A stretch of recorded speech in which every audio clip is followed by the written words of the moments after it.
YouTube. Specifically, only YouTube. Hello, everybody! Hi! And I think we may even be live on YouTube, but I'm not sure yet. Are we alive? I don't know. I'm watching it over here. Let me just stare at it intently over here for a second. Intently? I can see my Intently, own face it's loading. on It's loading, the it's internet. loaded. I mean, it's loaded for me. Don't know. I can see my face on the internet, Mom. Hi. Hey. Are we famous now? Hello!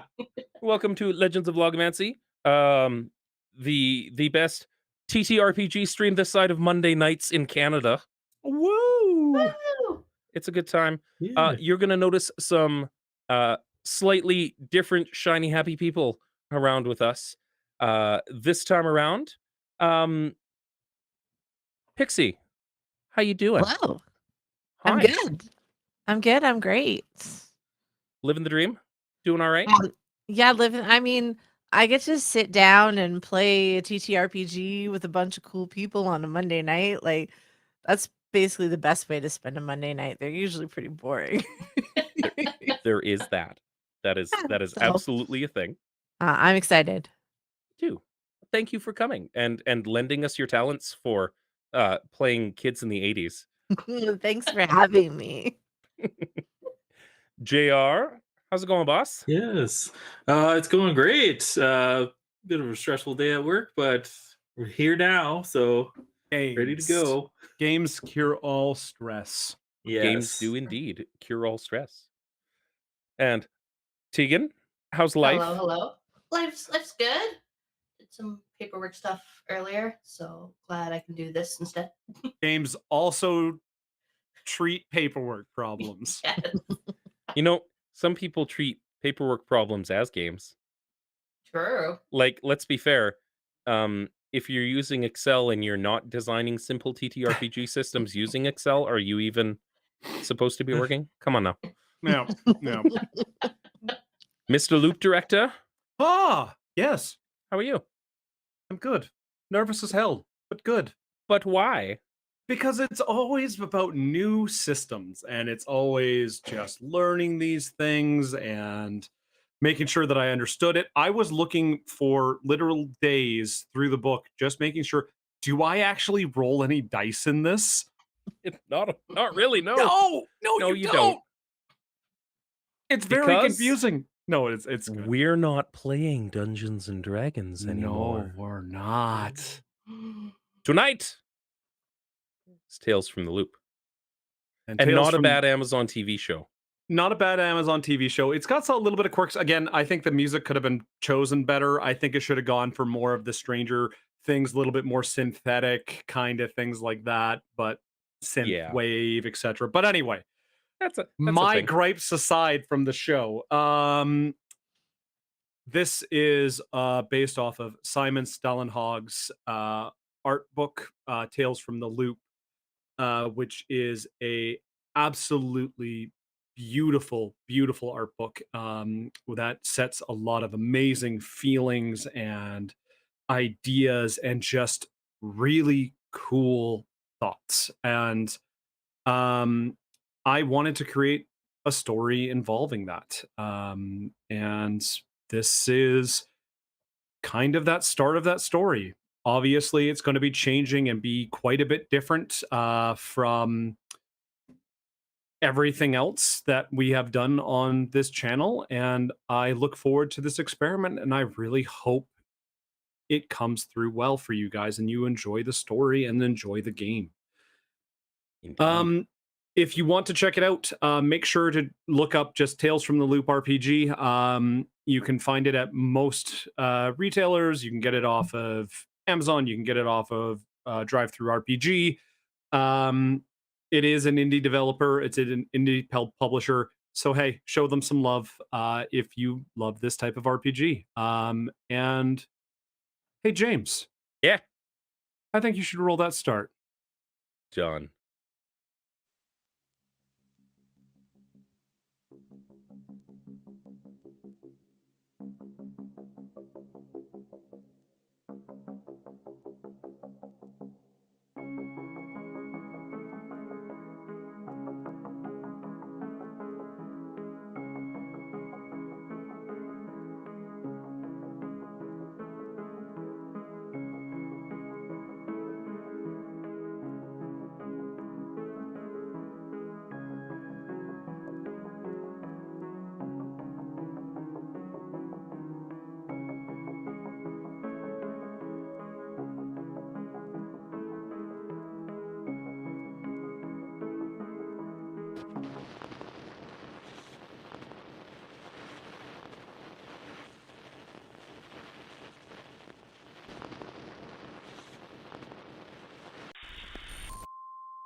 We find ourselves in a rather large auditorium.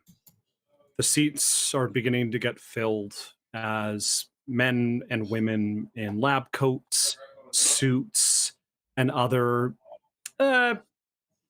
scientific community type clothing, I guess you could describe it as.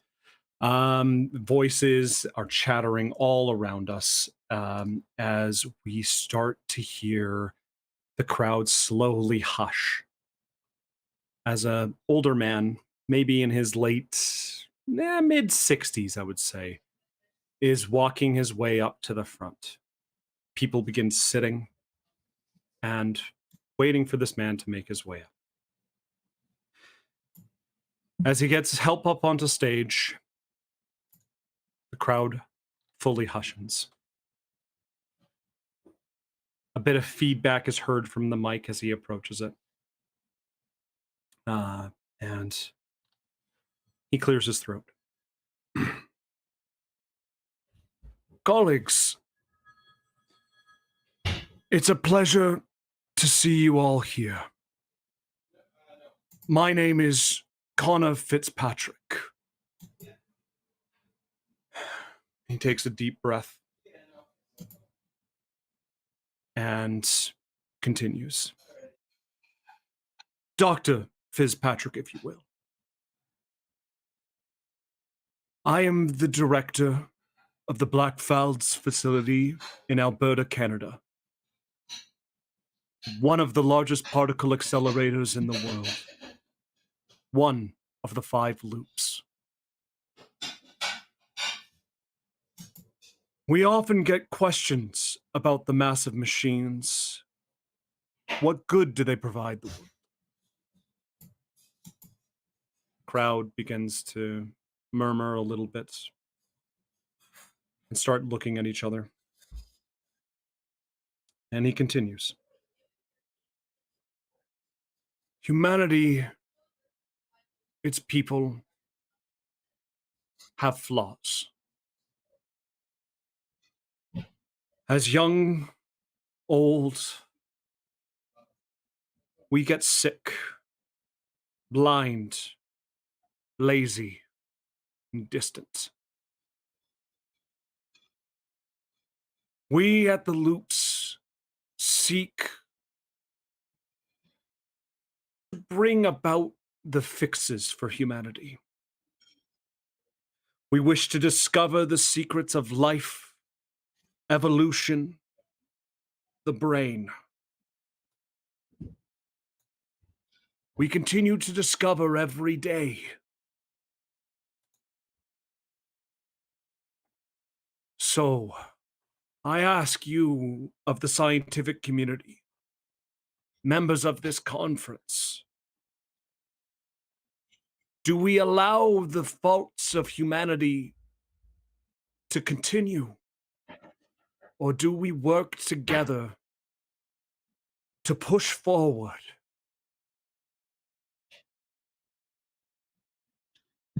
Murmurs start going louder and louder in the crowd as small applauds start happening. Then push forward with me. Trust in the Loops and trust in the science. For we will usher humanity forward. He closes his book, and the crowd applauds. And then halfway across the world, we start to feel the wind. The wind in Alberta, in Red Deer specifically, hits a little bit differently this time of year. The last days of summer, with the cold air coming in from the north, and the last of the grains being harvested. The roar of the mag train engines can be heard as massive machines plow through the fields. Life in the prairies has become more and more interesting in the last 20 years. From the transportation of goods to the quality of life improvements, Alberta has become one of the biggest grain hubs of the world.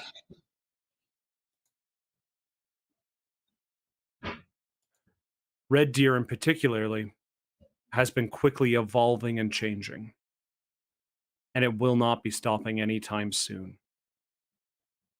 These could be the last few quiet years this city sees.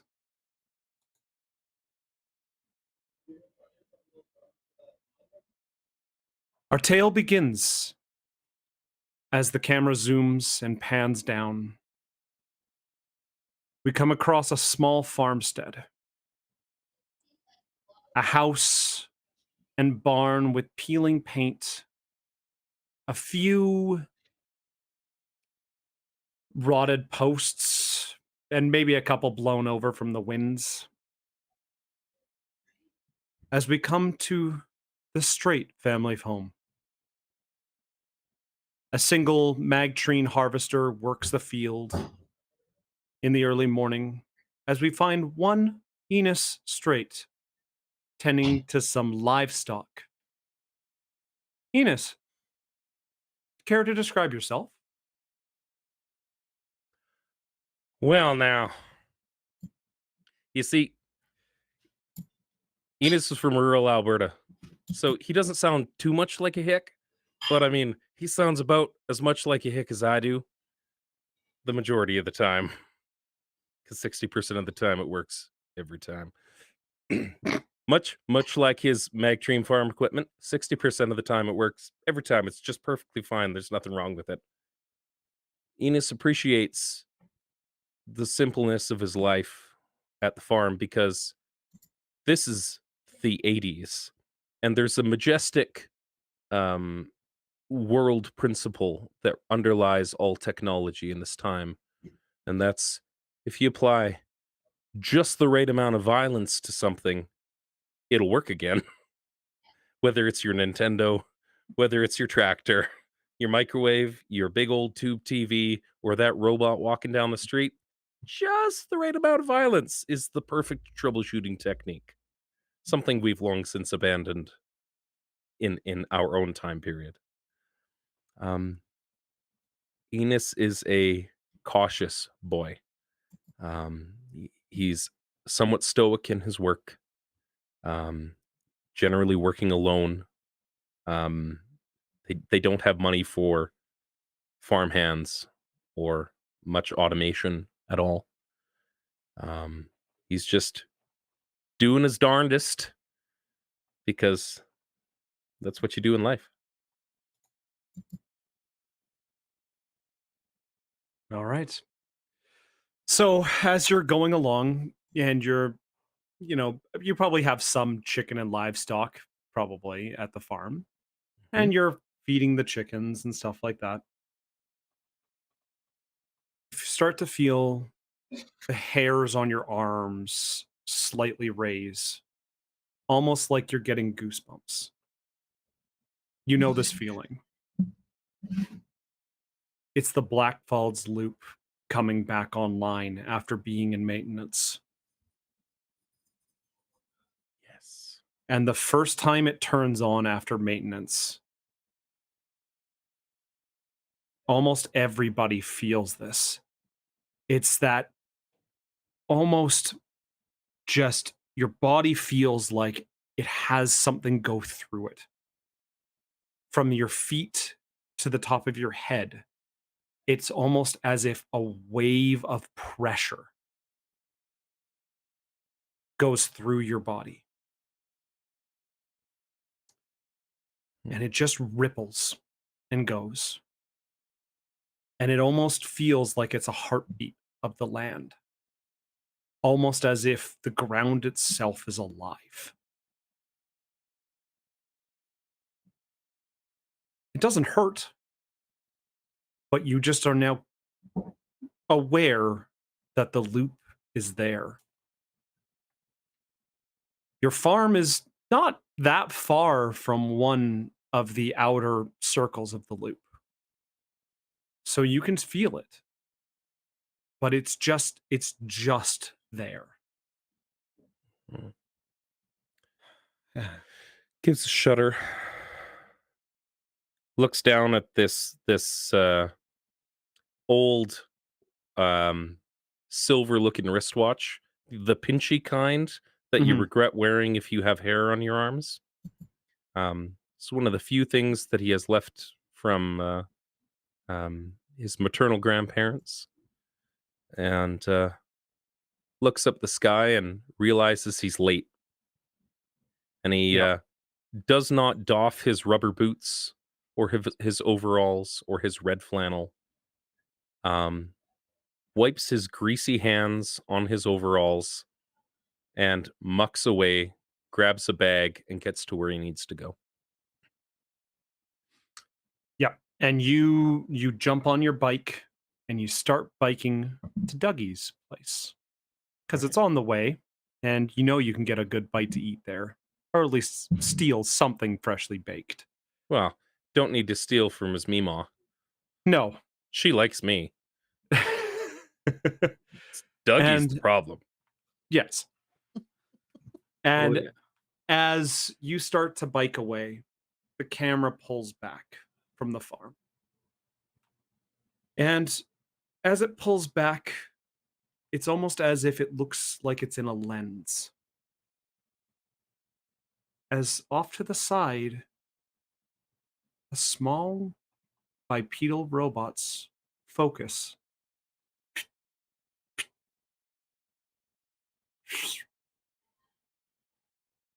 and it starts to follow you. And you don't see it, but you just hear, or you probably don't even hear it at the moment, but a little robot bipedal is following you. All right. You know, Enos is a strong boy. He's a farm boy, but he doesn't have a whole lot of time for nonsense that he can't control, so he probably wouldn't ever even notice. Yeah. So, as Enos is biking down the road, we have this beautiful picture of a long farm road in Alberta. The warm, almost getting to that biting air as he's biking along, and overhead, just flying into town, is one of the massive Goss freighters. These are now littered in the sky of Alberta. These massive transport ships. And as it's flying in, just ever so slowly, transporting grains and other goods around the world, blocking the view of the. Can you see the mountains from Red Deer? Now that I actually think about it, not really. No, can you? Yeah. No. You know what? You know what it blocks? It blocks 3 large cooling towers off in the distance, almost as tall as some mountains. Some would say. Well, maybe a hill or two. But as this freighter is flying in, the 3 red lights blink on the towers. Even from Red Deer, you can see these things. They are massive structures. But we're not focusing on those right now. Just aware that they're there in the background, ever present. We find ourselves coming into a small cottage home. A little rundown, but that it looks like only half the house is upkept because that's probably as high as she can reach. As Dougie's grandmother is tending to a small patch of flowers outside.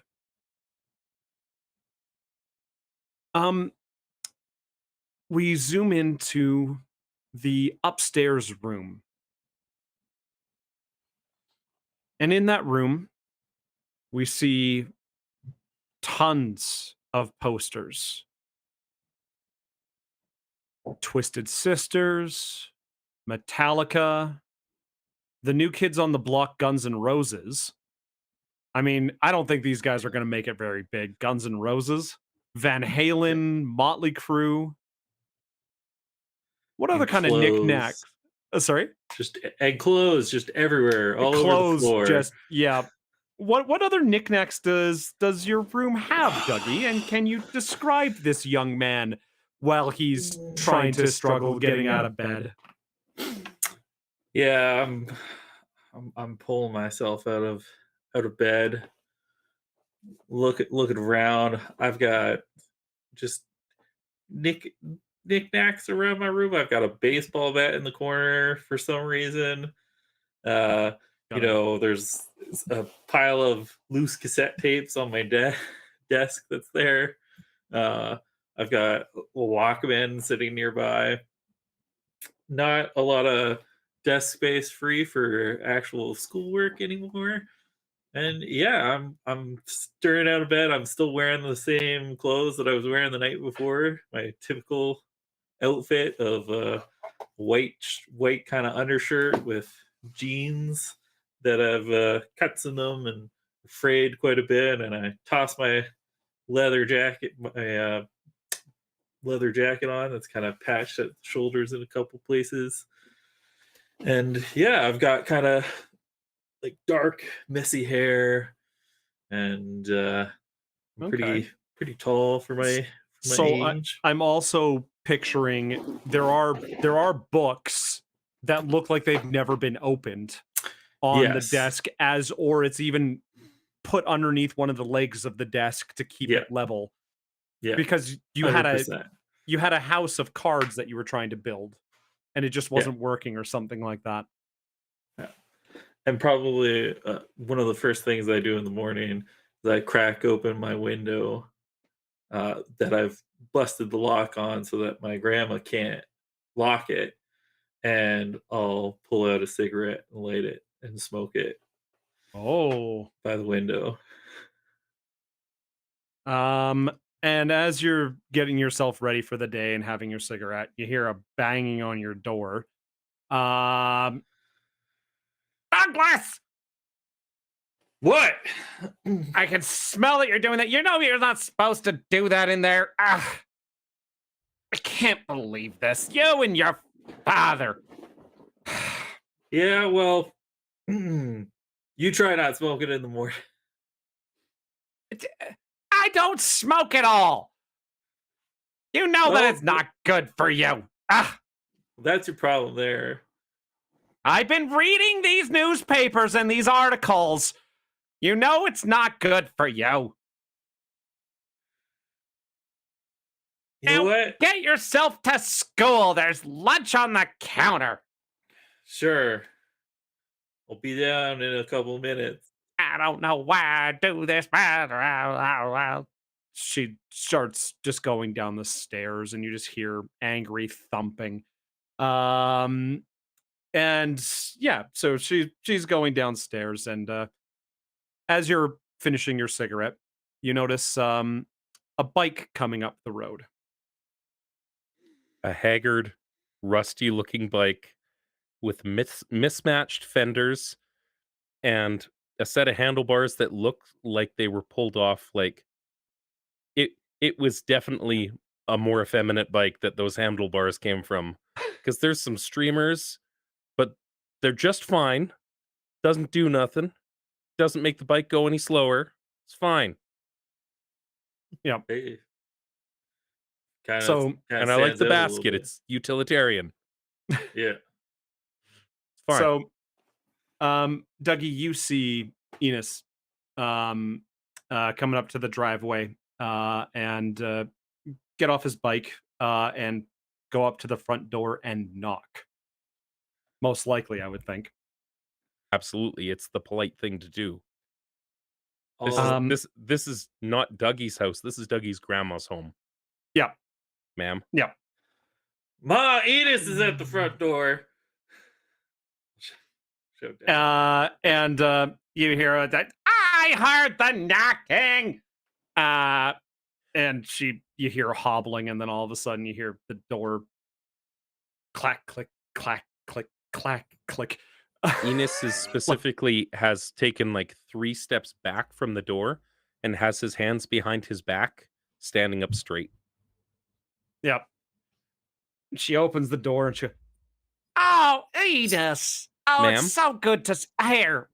Good to see you. Come in. Doggy! Get down here.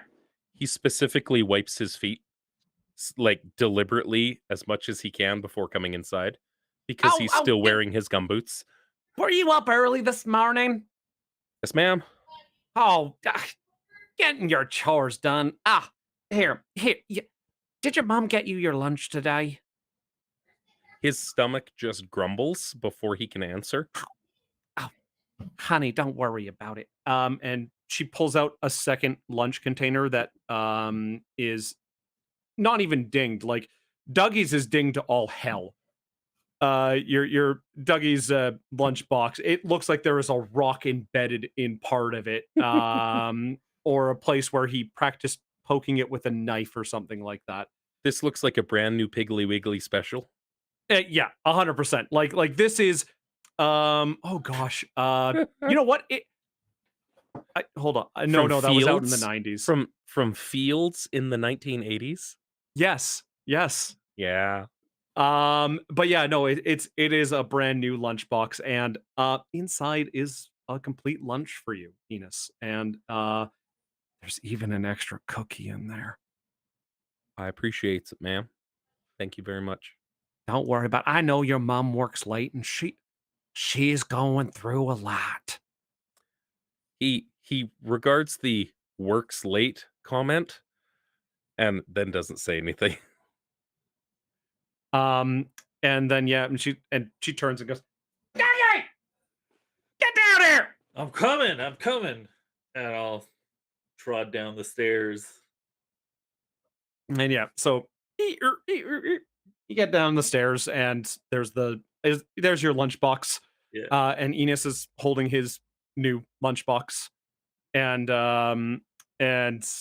Granny's just looking at you, just like, We best get to school, boss. Yeah, I mean, let's head out. See you later, Gran. Oh, yeah, well, she calms herself down, and she goes, I just don't want you turning out like your father. And she gives you a hug, even although it feels reluctant. Like there's like the stay out of trouble. Not in front of my friends.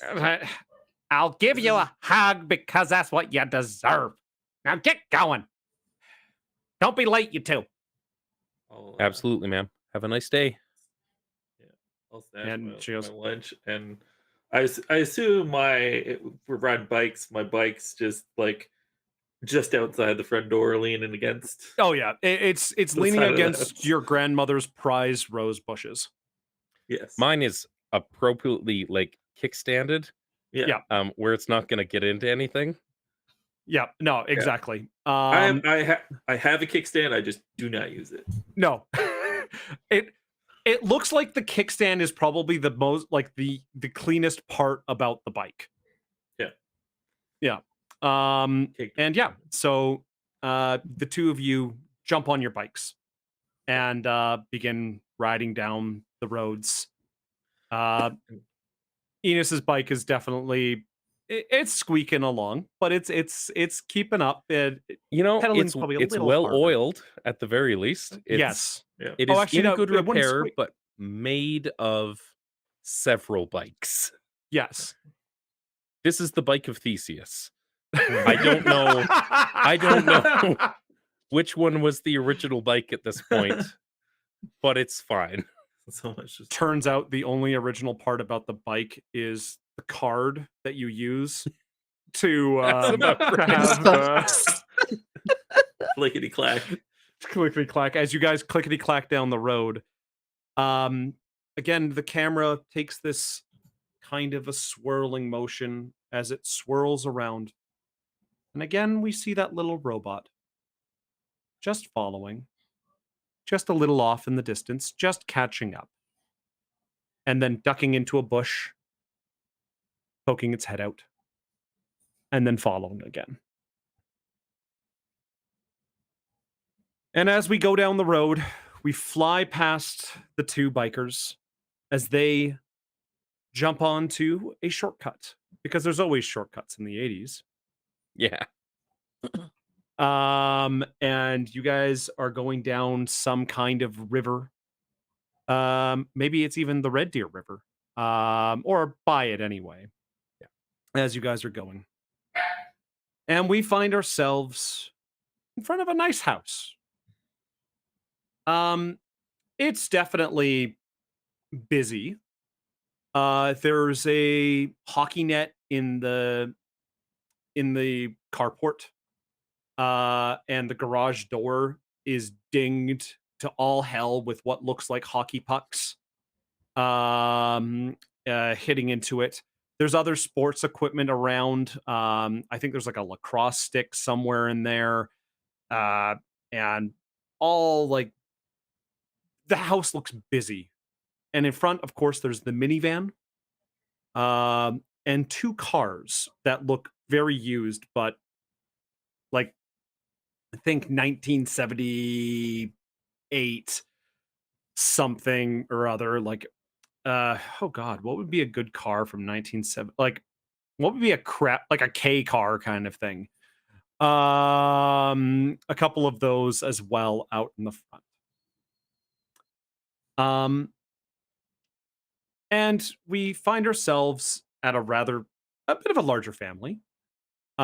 We see two young boys, maybe 18, 19. I would say probably 19. A dad who is sitting at the table reading a newspaper. Looks like he's ex-athlete kind of build. Little bit bigger, bit of a paunch on him now, because he does mill work now. And a prize, I don't know if it would be a prize wife. Would that be the correct term? A soccer mom from hell would be the other kind of idea. A Stepford wife, perhaps. A Stepford wife. But two brothers, and one. I'm just trying to remember everybody's. Sophie Doyle sits at the table having her breakfast. Sophie, do you care to describe yourself? Yeah, so I'm 12 years old. I have brown hair, light brown hair, with some blonde streaks in it. It's usually held back in a ponytail, braid, something to keep out of it, just because I am so athletic. I don't like it in my face. Okay. So tight ponytail in the Tight back kind of thing. ponytails, Yeah. exactly. Okay. I do like to look nice for school, so I'm kind of in more of like a pink dress. But I always have like my sports gear in my duffel bag for when I need it. Okay. Perfect. And then I usually wear white tennis shoes just for easy access. Yep. Okay. Perfect. Yeah, so breakfast at the table. Your sister's not at the table at the moment.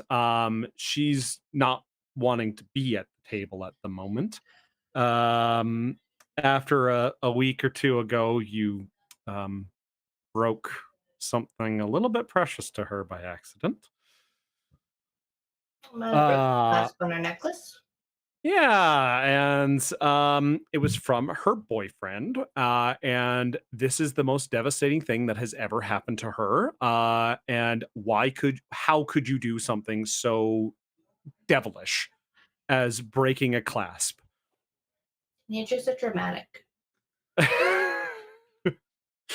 But yeah, at the table is your your dad who's reading the newspaper, and he looks up and goes, Monday, what's on the schedule for Monday for you? I can't remember. And he looks back down at it at the newspaper. Acrobats, Dad. Right, that's not Tuesday. Tuesday's that's not fencing. No, fencing is different season. Right. See him just continue writing in the book here. No, dear. Tuesday this week is horse riding, and Wednesday is soccer practice, and they just start listing off your activities and everything that you do. And it is a laundry list of everything. And it's a little insane, what some might say. I just shake my head at my mom and just keep eating my Fruit Loops. Yep. Part of the nutritious breakfast with an orange, a glass of milk, and another piece of fruit and something else.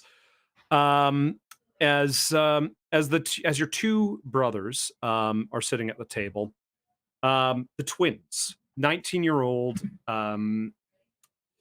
Well, you know what? We'll come up with their names as we go a little bit here, because I would like you guys to one is a med school student or going into med school, and the other is a metal band member who plays for a group called the Unloops,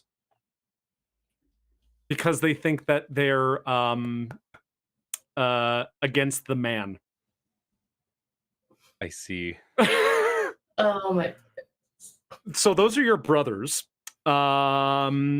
They're affectionately called the twins in the town, because people can't actually believe that they're twins because of how different their personalities are and what they're about.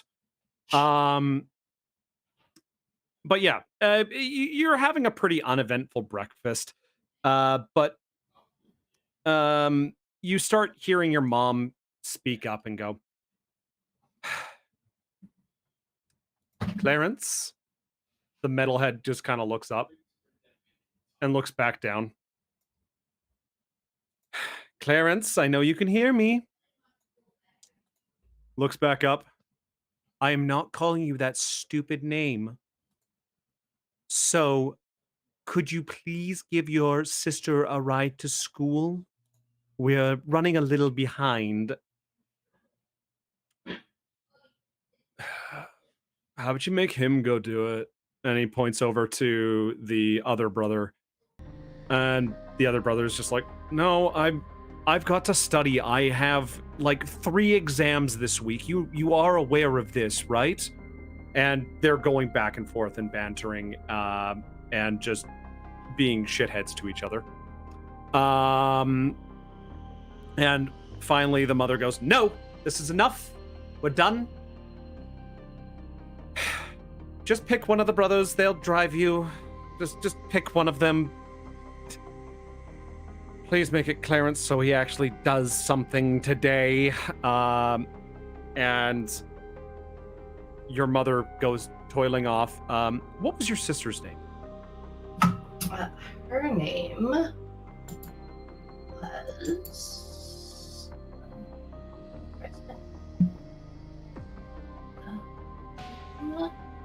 I didn't. Let's make her name... Annabelle. Annabelle! You better come down here and have your breakfast. I don't care that you're angry at your sister, but you need to get this. You need to be eating. And she goes upstairs. And she's just trying to get... And you just hear arguing upstairs from this. Give me, actually, a second here. Could you please give me a roll? Because I want to see how this system works a little bit. Okay. I would like you to give me a empathize check. Mhm. So the way how this works is every stat in the game, so there are 4 stats: body, tech, heart, and mind. And there are skills associated with those stats. You take the amount of dice that you need. So, for example, I'm going to be mispronouncing this. Emphasize. Oh my god. This is going The to be one a that's fun on the game. bottom. Your empathy Empathize. stat. Your empathy. Yes. Empathy. There we. I can say that word. I don't know why I can't say empathize. There we go. Anyway, could you please make me an empathize check? So that is your mind plus your empathize skill. Just click on it. I don't know if bonus it'll work fight. actually. Yeah. That's... Oh yes, it will. There are no bonus dice. Okay, so select. You are looking for just a 6. So you did not get a success. That is fine. This is 0 success. Oh, 0 I see. successes. Yes. So basically, the way the game works is, you guys are fishing for 6s. 6s mean a success. Failure does not necessarily mean a bad thing, but I'm going to say this. You don't give a damn about your sister right now. She is being so over dramatic and over just like, she's not thinking this through. It is just a class. You can get that fixed. Whatever. I've got something more important to do. That's my sports. Yep. That's the way you're thinking. So, your two brothers are arguing in front of you. Clarence, I think is what we're going to call the metalhead brother. And Jacob is what we're going to call the other brother, the med student. Now, one of them can drive you, and this is going to be one of those kind of things. Who would you like to drive? Jacob or Clarence? I want Jacob to drive me. You want Jacob to drive you. So you look to Maybe annoying, Jacob. But All right. So they're arguing. What would you like to do? are they across the table from me? Yeah, across the table. Okay. I'm gonna shout them. Hey! You get their attention. Clarence kind of looks over and is like, eh. And Clarence is, or Jacob's like, yes. What? Sorry to interrupt that, but could you please drive me to school, Jacob? He looks defeated slightly, but he goes, yeah. You know what? Anything to get away from him. And he gets up and he goes, come on, Okay. get your stuff. Thank you. And Jacob grabs the car keys and he goes, you stay the hell out of my stuff again. I saw what you did. You were trying to hide dope in my bag last night. You don't do that. And he goes, you call it dope? You're funny, bro. And he kind of leans back a little bit and pretending to be drumming on the tabletop as the both of you get up and go out the door. He grabbed the keys for the minivan because he doesn't really care too much. The other two, one of the cars is definitely the family. They're like two family cars, and then there's the car that Clarence drives. Because nobody wants to get in that car for 3 reasons. 1, the smell. 2, the fact you know that he's left the volume on, and the volume can't get turned down until the car is turned on. Is it a big old like white van with a majestic painting on the side of a unicorn? It wasn't, but riding, now it is. It's a unicorn riding a lion that's jet skiing on like bikini clad figures and with stars off the side of it. well, of you're course, because sailing you need through that. a sea of wonder. Why Yeah. not? Yeah, no, and the best part is, part of it is painted really well until it gets to the bottom half, and you realize that they ran out of money to pay the artist, and so it is just like the tiger stripes start getting all weird, and That's when they started getting into their other stash. I can smell that van from here, Riley. And the third reason, it may or may not turn on. It may or may not. Fair. I feel like Enos buys a bunch of like bootleg cassette tapes from Sophie's brother. Yeah, 100% he does. Yeah, 100% he does. Somebody introduced me to Zeppelin, and it was probably this dude. Yeah. Hey, there's this great band you need to hear here. All about Lord of the Rings, boss. And he definitely sings like part of it just to introduce people to it because he thinks he's a great singer. He's not. And so you get into the car and or into the van, and it pulls back, and there's a bit of a bump in the driveway, and you're like, oh, that was a bit weird. And you start driving towards school. Attached to the bottom of the car is a little two-legged robot that has now followed this far and is now attached. And as the car goes over an overpass, we see two young boys biking in the same direction. But we have one more visit to make before we get to school.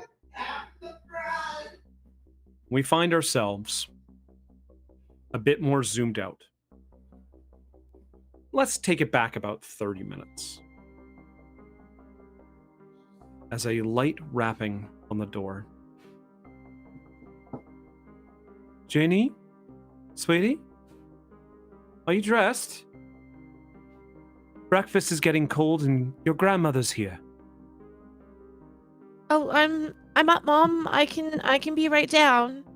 I just got a little distracted. That's good. We'll see you down there. And you hear stepping away from the door. As we come into this room full of books, a personal computer probably to one side, a Commodore 64, and other kind of knickknacks of study. I think there's probably a microscope somewhere. What other kind of knickknacks would be in Genie's room? All kinds of bits and pieces, for sure. The books are the big overwhelming part of it. There's also, like on almost any surface, there's like a pen or a pencil handy in case notes need to be taken really quickly. On the desk, there's like this big, wide, like pencil holder that has pens and pencils and pencil crayons arranged in it, like all arranged by color. So that like everything is really easy to find, and it's a surprise. Other than the fact that there's books on every surface, it's a surprisingly clean room for a 12-year-old. Okay. They're definitely in the midst of all of this other stuff, like books that are way above a 12-year-old's reading level will be sitting with like a little stuffed pink fluffy unicorn on top of them. Like there's definitely a lot of like little girl stuff. Matters of the Universe by Dr. Cornwall Hayes or something like just like random books that are like the scientific theory on dark matter and things like that. Like things that are like, huh. Yeah, and then bookended with a pair of like glittery My Little Ponies. Beautiful. Yeah, exactly. Like this is the kid that you're like too smart. like we understand that you're in let's see, 12, 13, that would be grade 8. Yep, grade 8. So, and I believe in the Alberta school system that is middle school. Yeah, junior high. Yep. Sorry, I'm from BC, where it's high school or elementary school, then high school. You're from the good place. I'm from the good place. It's fine. Man. So, yeah. Do you want to describe your character a little bit? I just realized I just breezed right past that. Genie is definitely like on the small side, not only in like stature, but kind of in the way that she holds herself, as if she's a little afraid to completely open up who she is. She's got like long red hair that is always like in like perfect little plaits. And if it were up, like, I mean, if it were up to her, she would wear kind of like fairly drab colors and everything to not stand out. But her very well-meaning mother likes to buy her clothes. And she doesn't understand that Genie's not really into being cool. So she'll buy things like a neon windbreaker and like sort of trendier clothes. And Genie will wear them. She doesn't really care that much, but Okay. anytime she wears something that's stylish in any way, it's just because her mother put it in her closet. And very often, even walking down the halls at school, you'll see like, you'll see her like this. Yes, the classic 80s bookworm. Perfect. So yeah, just walking around, nose in a book, just occasionally glancing up to not walk into anything. Fair enough. Now, what got you distracted this morning? Oh, it's a book. Oh, it was okay. Yep, you were just reading a book. It's a book. Yeah, absolutely. Yep. Fiction this time, just like some light reading for fun. But yeah, it's just, she was like, oh, I'll just read one chapter before breakfast. Then the next thing she knows, breakfast is getting cold, and yeah. Yeah, perfect. Yeah, so yeah, you started reading. I'm gonna say it was like light fiction. I'm gonna say it was something like Lord of the Rings, or oh gosh. The Hobbit is her favorite book. The Hobbit is her favorite book. She has a dog-eared copy that's never far away. Okay.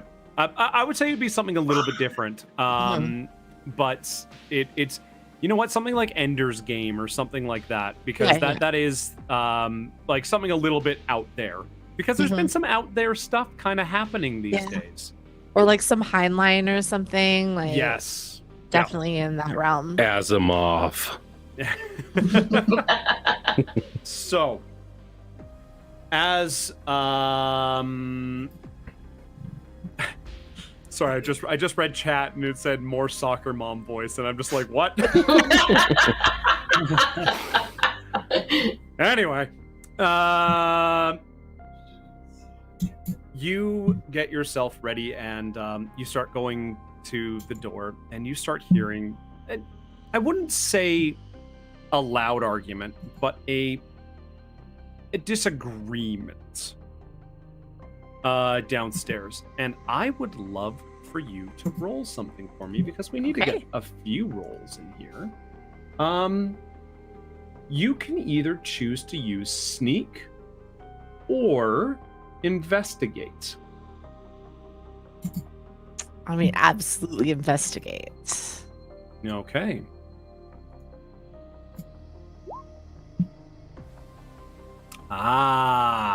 Success.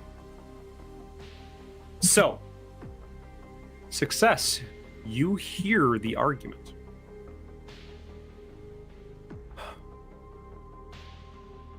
Really, Mother? Must you marry the man? He's my boss. I have enough issues getting my proposals to be looked at. And without it being considered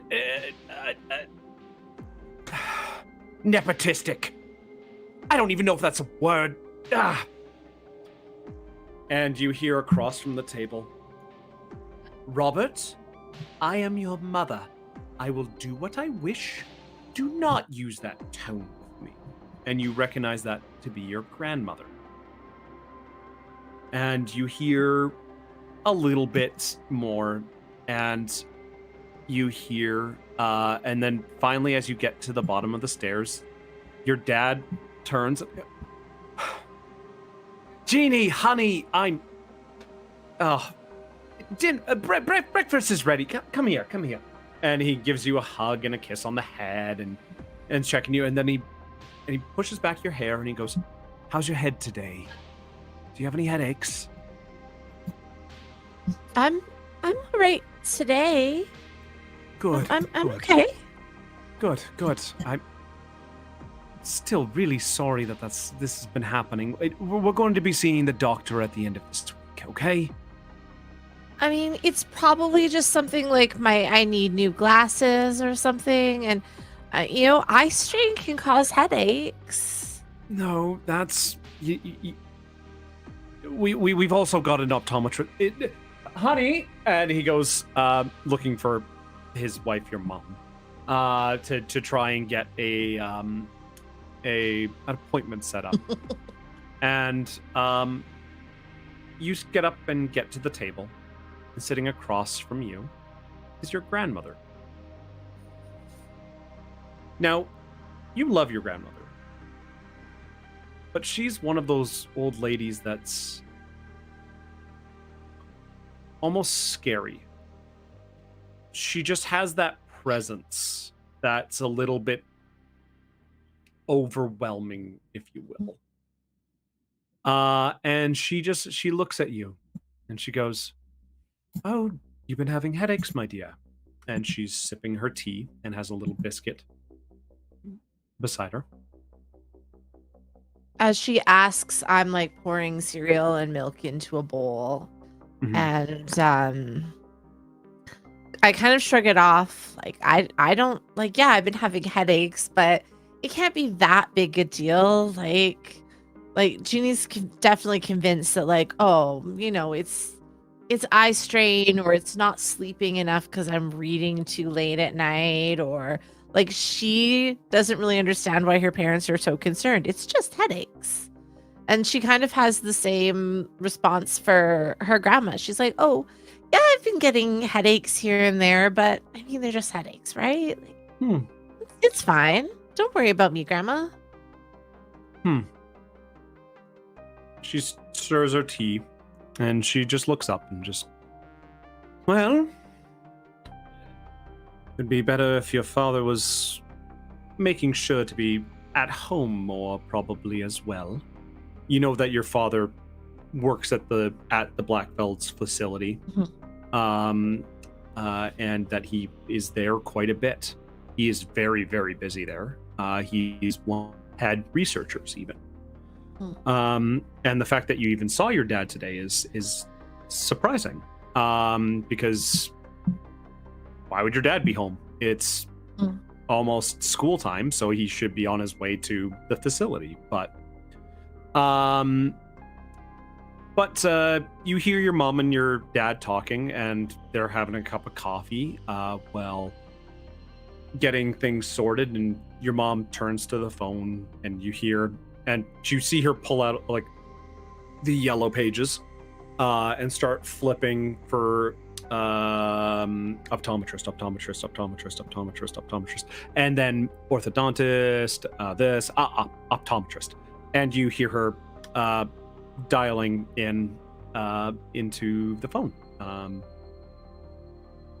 And as that happens, your dad takes a look and looks at as you're having your cereal and talking with your grandma. He looks to the side and goes, "Oh shoot! Would you look at the time, Mother? I must be taking my daughter to school. Have a wonderful day with your suitor." As he goes to start ushering you to get your bag and your stuff like that, as you're kind of getting the last couple definitely of like spoonfuls of reaching cereal. for stuff and also like trying to get the last of the cereal in my mouth at the same time to like put my book in my bag and all that. And she goes, "He has a name, Dr. Fitzpatrick," as she takes a sip of her tea. "He's a doctor, dear." And he goes, "I am aware he is my boss," as he goes out the door, holding your hand, and gets into I'm going to say, a really nice car. Something that's a little bit more expensive for the area. There's a lot of farmers and millwrights and other type of, I want to say blue collar type jobs. But there are a few kind of scientists and researchers now that have been moving to Red Deer because of the facility here. Ginny, as she's like sitting beside her dad, is like, what I don't understand, because like she very much like, you know, that kind of precocious, she doesn't understand why she shouldn't ask questions. What I don't understand is, if grandma's dating your boss, shouldn't she understand how important your job is and why you need to work so much? Yes, yes, but taking care of one's family is also something very important, Genie. But it's a little bit different than that. It's Dr. Fitzpatrick is probably going to be retiring in the next couple of years, and it's trying to make sure that I'm going to be the next director. And if I get this job, it will mean amazing things for us. Does it mean that when I finish school, I can come work for you? I know I'm smart enough, Dad. I just have to study. Oh, honey, you could choose any of the loops to work at. Don't you worry. We're going to make sure we get you there. And as he kisses you on the forehead, as he starts to reverse the car, we once again zoom out. We see the 3 towers in the background with their blinking lights.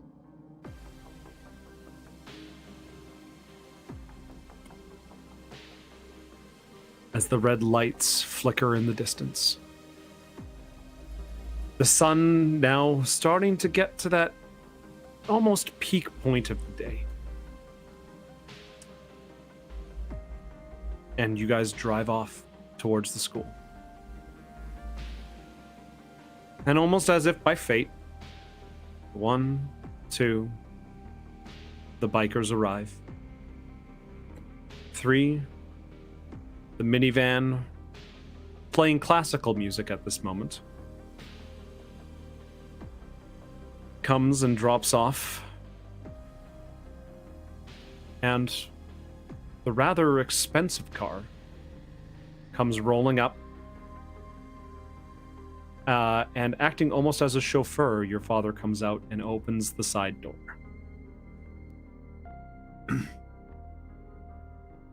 The 4 kids pile out, get off their bikes, maybe lock them.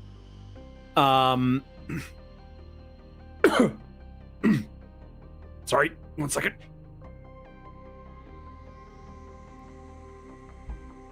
Man down. We are going to do what I'm hoping is a bit of an interesting twist on the mechanics of the game. This is what I'm calling information, or an information section. There are going to be red herrings, there are going to be notes, there are going to be clues, there are going to be this. As you are walking to class, I will allow you guys to roll any kind of way how your characters would interact with the kids around you as you start to find out how the weekend was, or finding out who's been watching what or hearing what or whatever. But this is kind of a rumors and information section. So I would like each of you to describe how your character arrives at the school and how they get to class and if they interact with anybody. I would like everybody to roll a luck die, or just 1 die. Whoever gets the highest result will go first. Just a D6. Just a D6, because we're in a D6 system. You won. One. And all those low rolls out. Down. Yes. Of course, the jock has to outperform us all. Sophie, you arrive first to the school. And your brother, Jacob, parks the car and goes, "Thank you, I actually needed to get out of the house. Needed to... Sorry, I'm going to just say this. Clarence is an idiot. And, did you know that he's been recording cassettes? Like he's copying cassette. It literally says on the cassettes not to do that. Can you believe? I mean, you don't copy homework. You don't do that. I would download a car. Thank you, James. I was trying to get Yes. to that. And now he's just shaking his head, and he goes, "So lawless. Have a great day. Have a great day, Sophie. Mom said that she'd be picking you up after school. I'll talk to you later."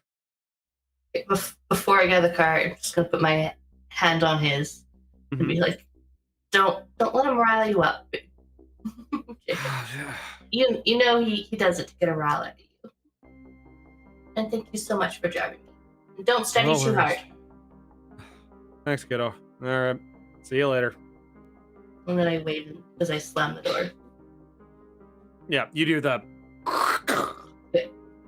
Yeah. I have to make sure it's closed. Yep. Oh yeah, 100%. It is an older minivan. So much has been put into the extracurriculars of your family that the house might be on its third mortgage. And yeah, so you are walking into school. Think about it like, have you guys seen Sherlock, where like you see the texting pop up on the screen? Mhm. Yeah. Think about that as the conversations. You kind of see word bubbles appearing above heads of groups. You see some of the popular kids, you see some of the jocks, you see some of the other kind of farmer kids. What do you kind of do to get yourself into the school?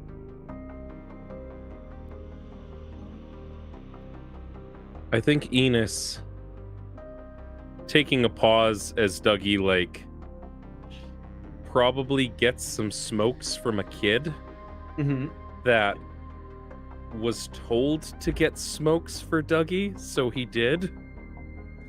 As they're like, that's happening probably.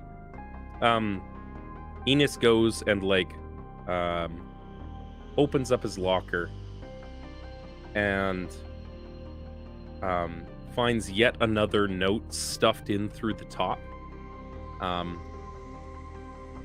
2 notes. One in like a terrible scrawl, talking about how they better not see me around town again, and how I'm gonna pay for last summer. Ooh. And another one that's in impeccable handwriting that Genie would probably be comparable to. And it's just like a handwritten note. It's like, I'm pretty certain that I finally got a lead, and it's got awesome handwriting and like almost calligraphy, crayon like scrawl of a Bigfoot eating a deer. This would be from my friend Teresa, who is convinced that there are cryptids making it so we can't have a successful deer season. That is the only reason that her freezer is not full. So, as you're reading this note, you kind of scrumple up the other one and just throw it across. They don't mean actually, nothing by it. Enos, actually, give me a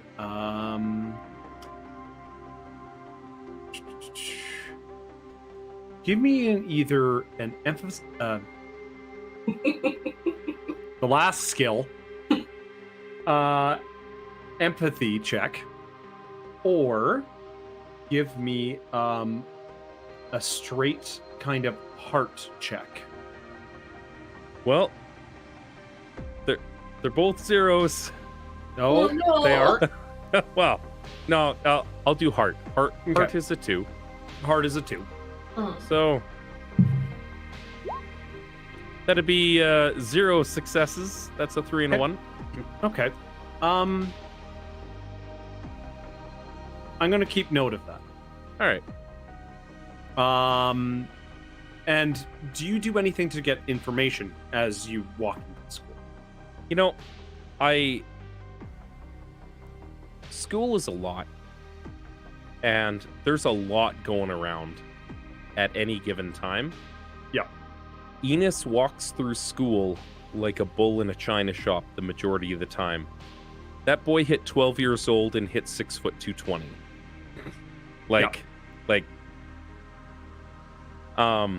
So he's always really careful to he turns sideways more than he needs to. He walks a lot softer than he needs to.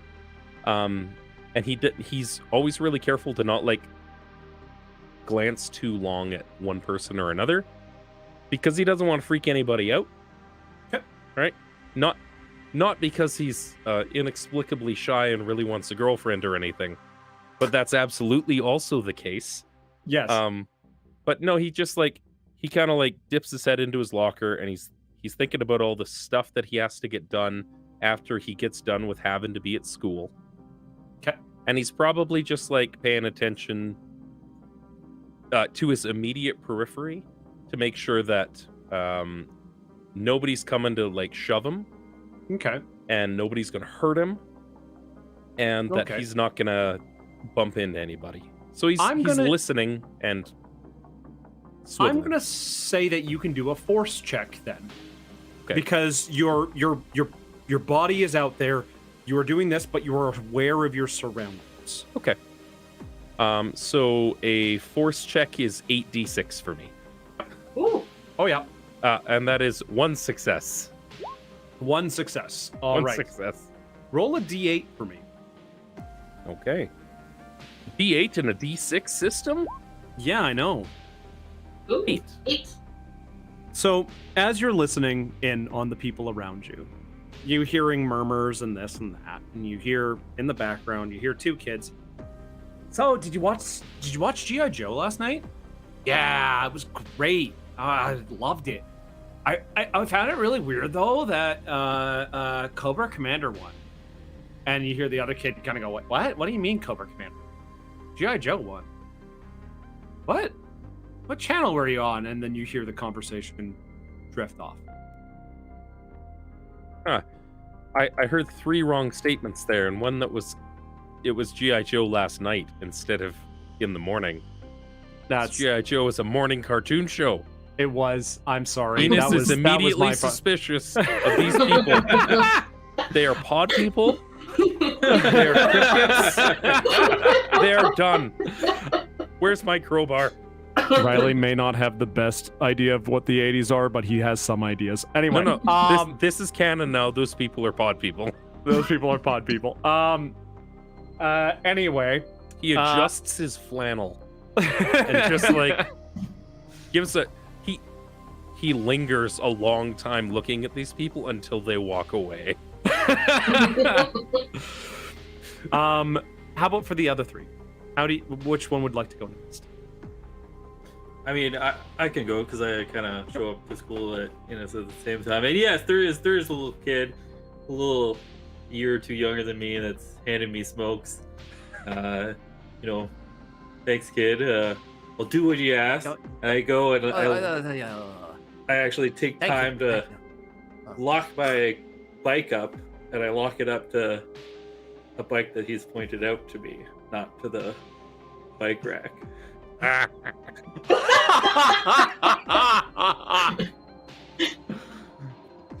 love it. Okay. Yes. Okay. That's good. Wow.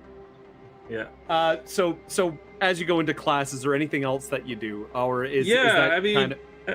I don't bother going to my locker. I don't know if I mentioned this earlier. I don't carry a backpack with me. I just got like a couple broken pencils in my pocket that I keep around with me. maybe a sheet Who of needs- paper? A crumpled sheet of paper. There's no point in going to my locker. It's empty. There's no lock on it. I'll kind of, just sort of walk a little slower past the more popular kids. See if you can't eavesdrop on some people, seeing if there's anybody's talking about any parties or anything that's Okay. going on this week or Roll me a happened s- this past weekend. Roll me a sneak. I like that. That's good. 2 successes. Perfect. So, as you walk past, roll me a d8 as well. 8 again. Roll it again. Okay. So, as you're walking past these kids, you start hearing 2 girls talking to each other, and you go, "Oh my god, I cannot believe that you would do this."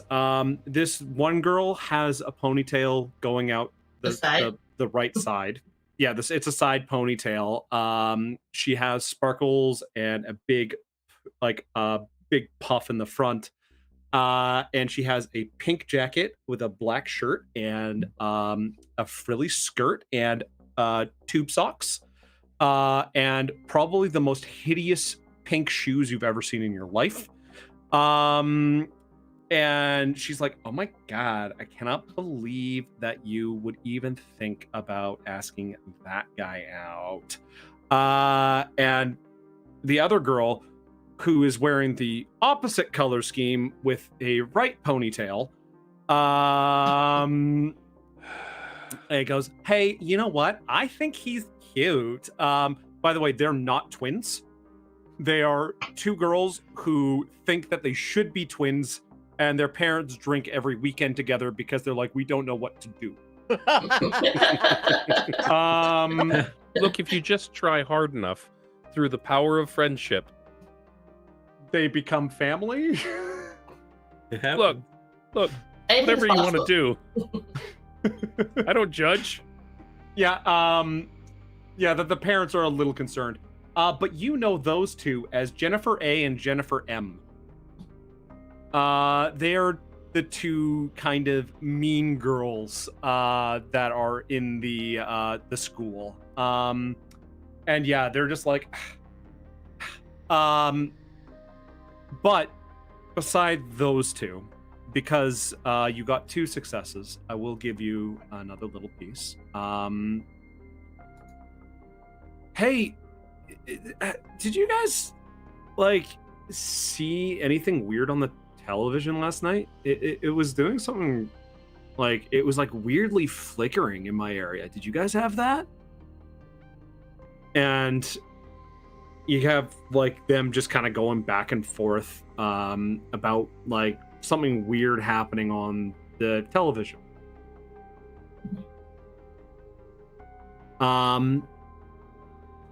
How about the last 2? What would you 2 like to do as Dougie goes strolling into the school? Jeannie definitely doesn't stroll into the school. She just kind of slowly walks in. Not like she doesn't want to be there, but she's trying not to draw a lot of attention to herself. Okay. And she's very much the paying attention type. She kind of waves to a couple kids in her class, but she tries to observe as much as she can because it's she's trying to figure out how to piece together social interactions. This person likes this thing and they talk in this way about whatever, and she files that away so that if she has to talk to that person later, she kind of has a place to start from. Because Okay. she's not super great with interactions. Okay, one of the I think kids. gathering that information is part of kind of masking. Okay, all right. I will give that as either an investigate or a calculate, but I'm just going to point out one of the kids as you're rolling your dice here. Definitely had one of those bands that go across the head and has the bracers in, like, Yeah. you know, The like headgear. the headgear. Hi, Jeannie. Hi. She doesn't feel intimidated by kids that are like really dorky like her. Yeah. So Live long and prosper. And you can totally tell that the kid is like about to get a wedgie from some kid walking past. poor guy. Enos doesn't understand because he doesn't have like the bunny ears at his house broke, and he can't tune into any TV. Oh, no. Aww. So he's not even getting his one channel of CBC English No, and one channel of CBC French. sometimes. So he's got in the clubhouse. There's a this old Sony like handheld TV that I say old, but it's like it fell off a truck somewhere and was cracked. So he can listen in on CBC radio to listen to hockey, but the screen doesn't work. Yep. I love My it. phone doesn't have a screen. All right. I'm gonna go with the investigate. Okay. Ooh. 2 successes. Perfect. Yeah. So, as you're kind of walking past like the nerds and the others, the nerds are talking about roll me a d8. Sorry, roll me a d8.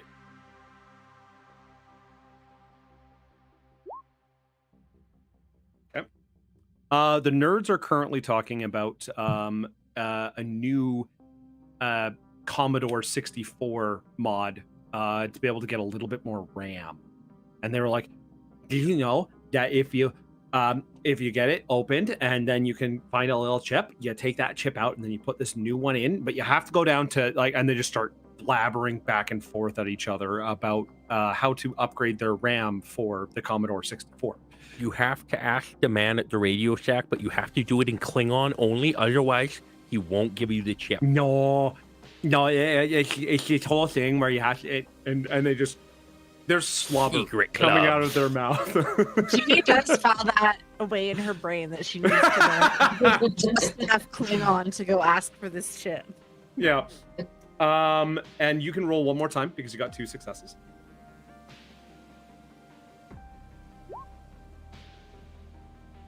So with the Commodore 64, no, re-roll one more time. Yeah.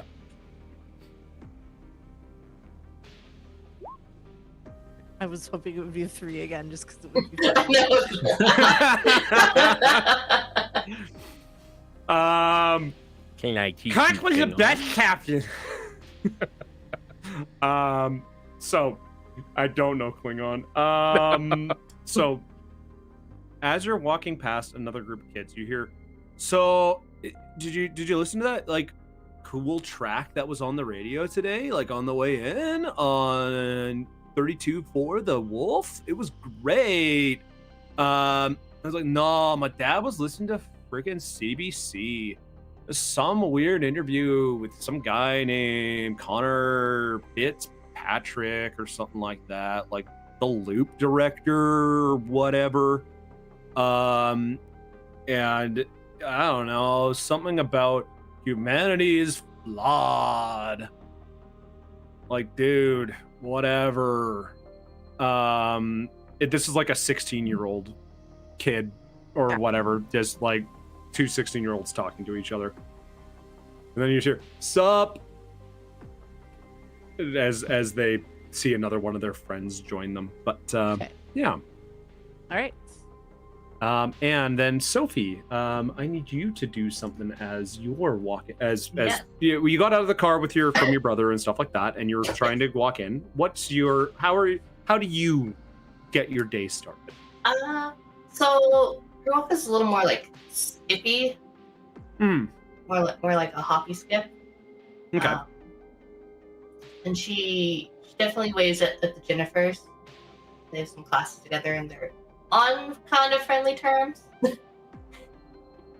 Yeah, they both do this at the same time. Like, it's like, oh my god. And then she's gonna put her backpack and sports bag in her locker before Okay. meet up with some of her other like athlete friends, other jobs. Okay. Okay. So yeah, so you throw yourself into the locker. But how do you kind of interact with people? Like what are you? Oh, sorry. You were kind of saying that you were kind of waving and talking to Yeah, people. friendly. You can roll me charm or contact. Okay.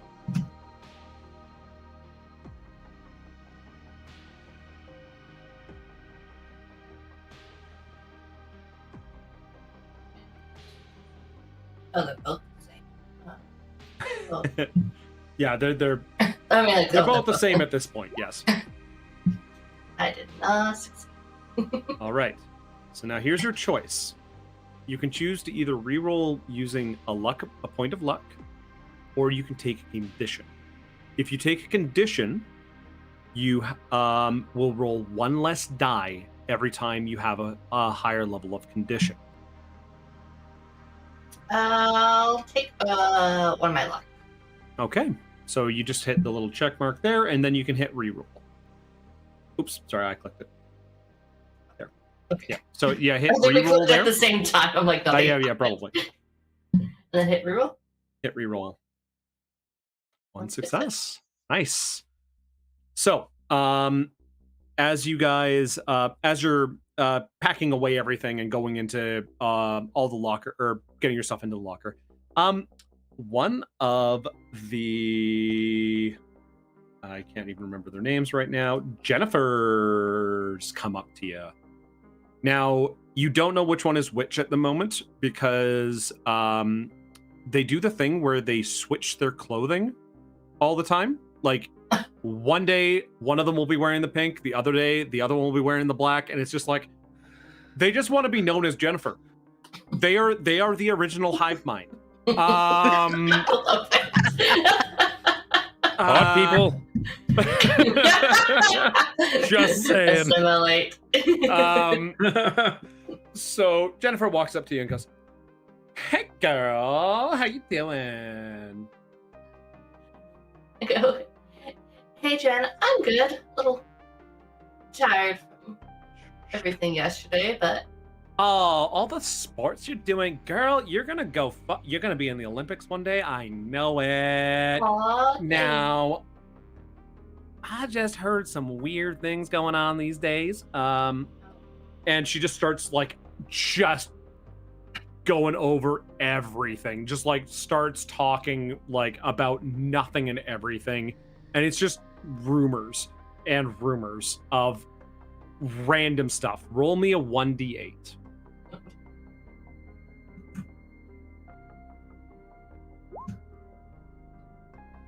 Nope.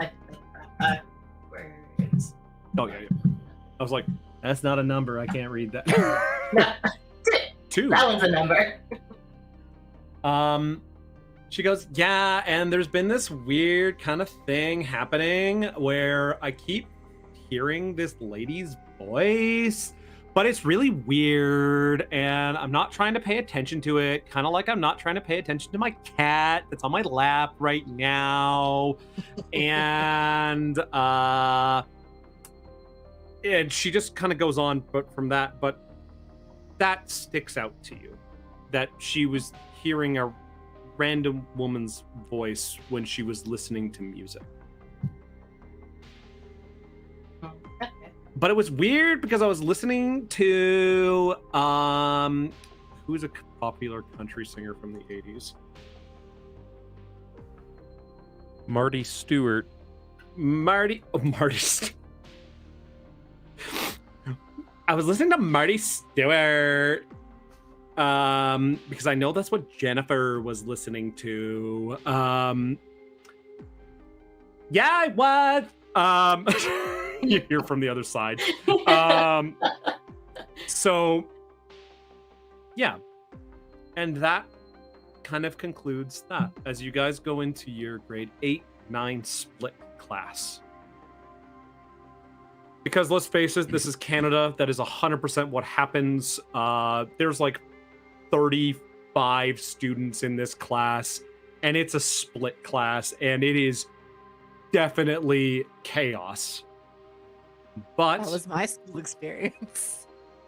but turning to the class is your teacher, Miss Scott.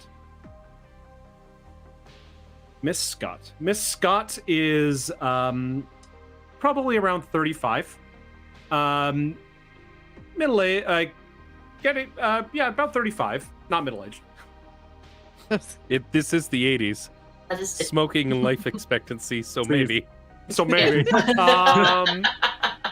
Yeah, you can definitely tell as she's coughing. No, and her yellow teeth. No. A little bit shorter of a woman, a little bit more rotund, but kind voice. And she begins talking to the class about just the day and what's going to be happening. And it's a pretty regular school, to be honest. Now, what are your guys' impressions? Help me build this character a little bit. Miss Scott. I'm picturing her as the classic kind of teacher who loves her students but can get frustrated from time to time when they do things like hoot and hollering in the back or things like that, or just not paying attention to class. She loves Dougie, but she doesn't like Dougie at all. Miss Scott is one of the reasons that my mom doesn't come home from the bar on the weekends. Oh. I feel like they kind of ruminate over things. And Yep. like, you know, everybody needs a drinking buddy. Yep. Even if I what's- don't what's- try and cause her too much harm. Yeah. Well, Mom's what's an the easy target. Yeah. What is the what's the name of the bar they go to? That'd be the Possum Lodge. The Possum Lodge. Got it. Yeah. Is it held The together with Possum duct tape? Lodge. You know, funny you should Alright. ask. It's not actually called the Possum Lodge on the sign, but it's got one big wall that's painted red and another one that's green. And it just kind of Yep. happened that way. The owner Yeah, uh-huh. ran out of seating and decided to just cut a bunch of logs, and it was good enough. I love it. Yep. It is one of the most rundown bars, and when that man dies, that bar will be gone. Welcome to Canada. Yep. Okay, somebody else give me a description or something that describes this character. I feel like she still tries to be like very gentle for a while, even with the shenanigans going on. But then there is a point where all of a sudden she's just, the fury cannot be contained, and she will bark at someone to sit down right this second. And if you've Yeah. pushed her to the point where she's that angry, you are generally afraid enough that yes, you will sit down and be quiet. Yeah. Perfect. I wonder how many meter sticks have been broken in her hands. Just like, Yeah. not over children. Not over But- children, just No. yeah. Potentially Um, on the edge of her desk trying to make Yeah, a that's loud what I was noise. thinking. Yeah. Oh yeah, 100%. Oh, yeah.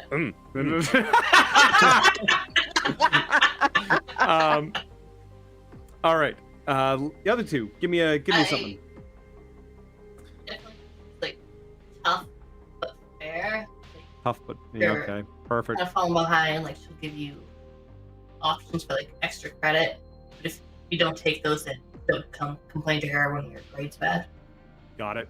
Perfect. I mean, she's definitely sent. I'm probably the one that she sent to the office the most. But Yeah. she sends me less often than the other teachers that I've had, so that's okay. Okay, a little lenient with you, maybe. A little lenient. Just a little. Yeah. She probably sends you more to the counselors than she would send you Yeah. to the principal's office. Yeah. I would think.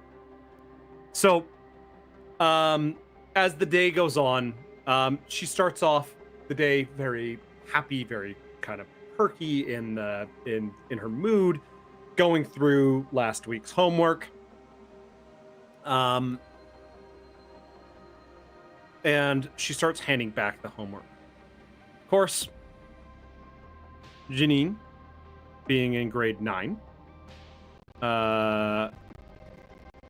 you're getting like an A. You have A+. Like it is, you have the bonus marks done. You have the bonus questions done. You have everything plus done. You got a sticker. Yeah, there is a wow, and it's a scratch and sniff sticker. And I very, very carefully peel it off so Yeah. that I can like stick it to my lunchbox. Your lunchbox is covered in scratch and sniff stickers and other type of stickers.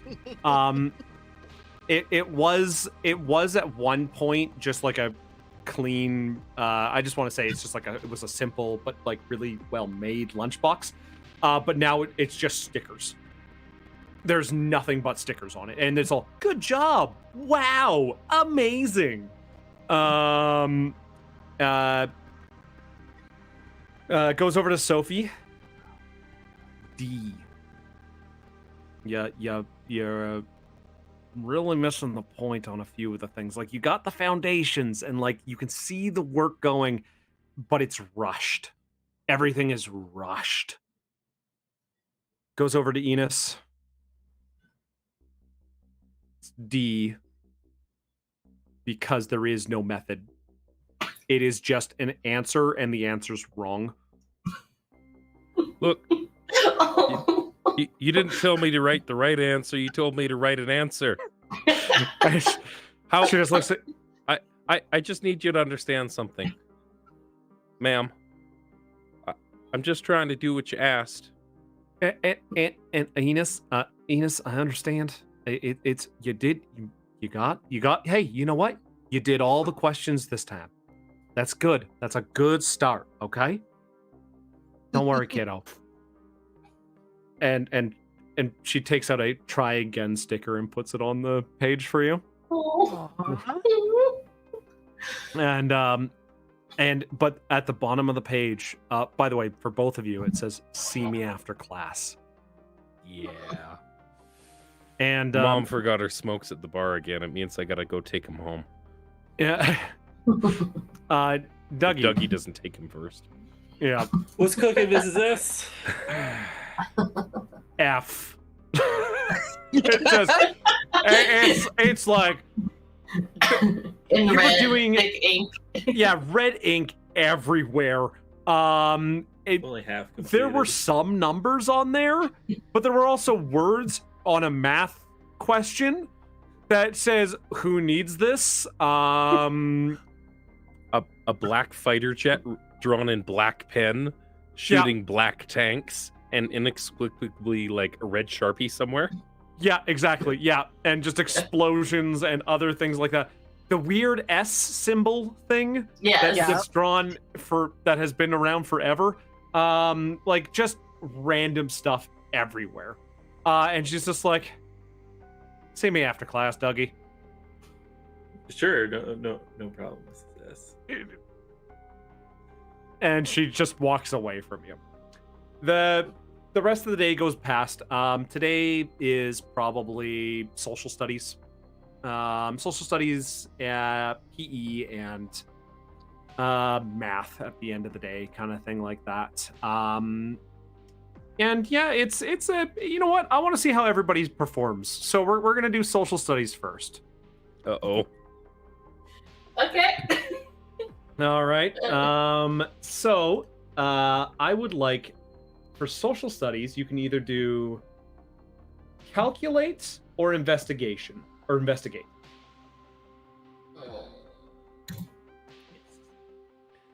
That's gonna be calculate, Yeah, because that's good. I think Enos is looking at all of the facts that are written in a book. Yep. And I use the term facts in a 1980s social studies book in Canada very Lately? loosely. Very loosely. Yeah. And I'm like, all right, well, what makes the most sense here? What makes the most practical sense Okay. here?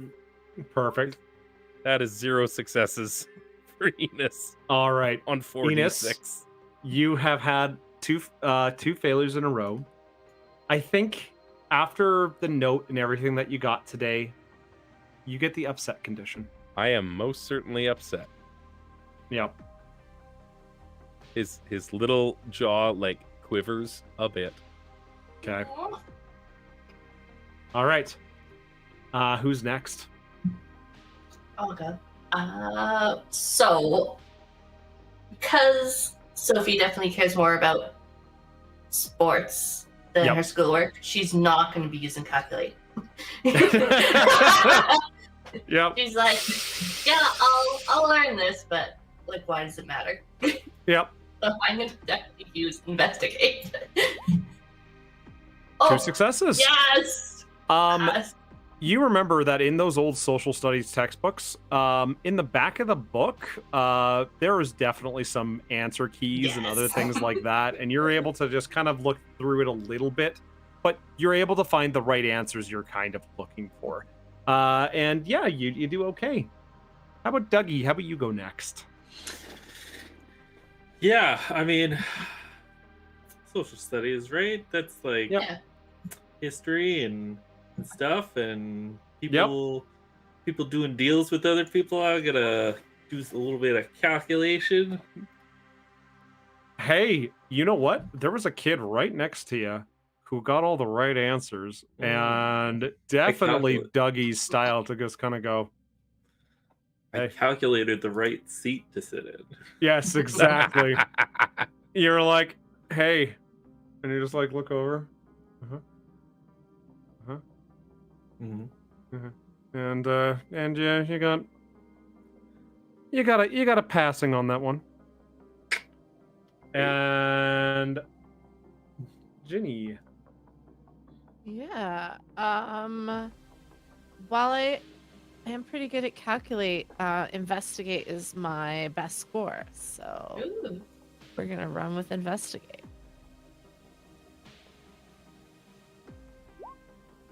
Ooh. Ooh. Would you like to re-roll that?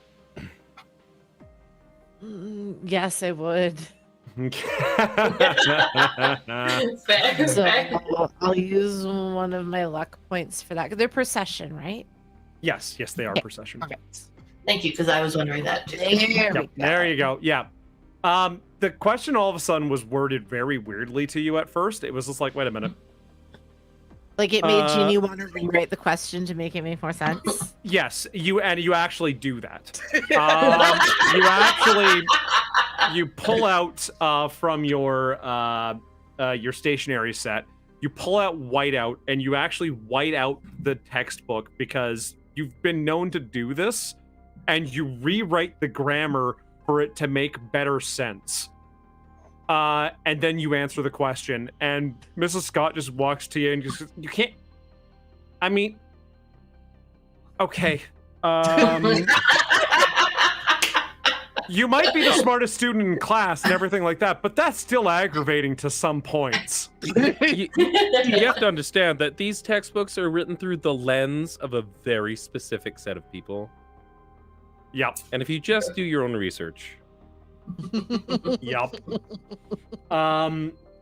So I'm not going to make us go through the entire day because I think we're going to be coming up to a point where we can go into a nice break here. I will say, in his upset state, when they hit PE, Enos absolutely forgets to hold back and wails a kid with a dodgeball. Like he threw it at somebody, just whipping it down, and the smallest kid in class walked in front and just bang. He did not learn how to dodge. The cart! Push! Nice throw, man. Nice throw. Dodge a wrench. The entire class goes, ooh. Enos had to learn how to dodge wrenches growing up, so he's really good at dodgeball now. Yeah. But yeah, no, that kid just runs off crying. It's dodgeball. They're fine. Especially in the 80s. You're fine. Yeah. Tough Didn't love. need helmets. Math wasn't as hard then. You didn't need all those brain cells. No, exactly.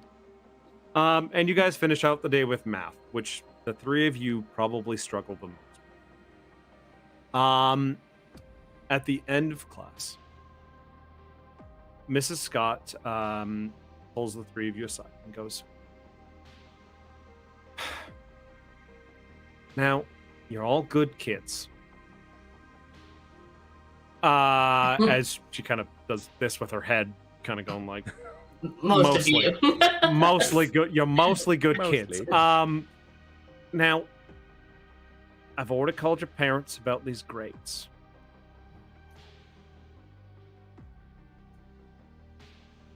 And Sophie, you're not going to your after-school activity for this. After this, you're going into tutoring. I've talked to your mom and your dad's and your grandma, and you're going to be spending every Monday for about an hour after school, and you're going to be with a tutor for a little bit to help try and get your grades back up, guys. I want to see you succeed. I'm for some reason doing a lot of Southern voices today. I don't know why. It's just the voice that came into my head. Just stick with it. Here Just we stick are. with it. Just stick with it. That's Fine. where we are. Okay. I came from Texas. Anyway. So she basically just lays out the fact that you will be spending one day a week after school doing tutoring and one day on the weekend doing tutoring with the tutor. Now, it's not an adult. It is one of your classmates who's been doing very well. Now, I need you to understand that this is not a punishment. We want to see you succeed, okay? Now, you get yourselves to the library, and we're going to make sure you guys are going to be nice and ready, okay? And so, the three of you trudge your way to the library. It's the lady with the girl with the rich grandma, isn't it? You remember her, Dougie? Yeah. The three of you are working down, right? Yeah. With all the stickers, Yeah. never leaves any Yeah. stickers for the rest of us. Really? Well, I Right mean, there. I suppose. That's the problem here. Really. Like, if there were just an equal distribution of stickers, we wouldn't be in this predicament. definitely try harder, yeah. You know, catch more flies with honey and bees. Enos is not a bright man. A No, bright boy. Like, no. he's doing his best. I mean, an hour seems like an awful long time. I don't know about you. I wonder how Hey, strict Well, you- Mrs. S is going to be about that. your grandma might be asleep by the time we get back, though. I mean, her stories come Maybe. on at like 3:15, so she'll be asleep in her armchair. Yeah. Wonder if she made anything. Man, I'm hungry. So, as you guys go down the hallway, you get to the library, and you get that instant smell of books, and definitely some books that most likely out of print and have been out of print for a while now, and from a few editions ago. I mean, they have one Commodore in here that kind of works.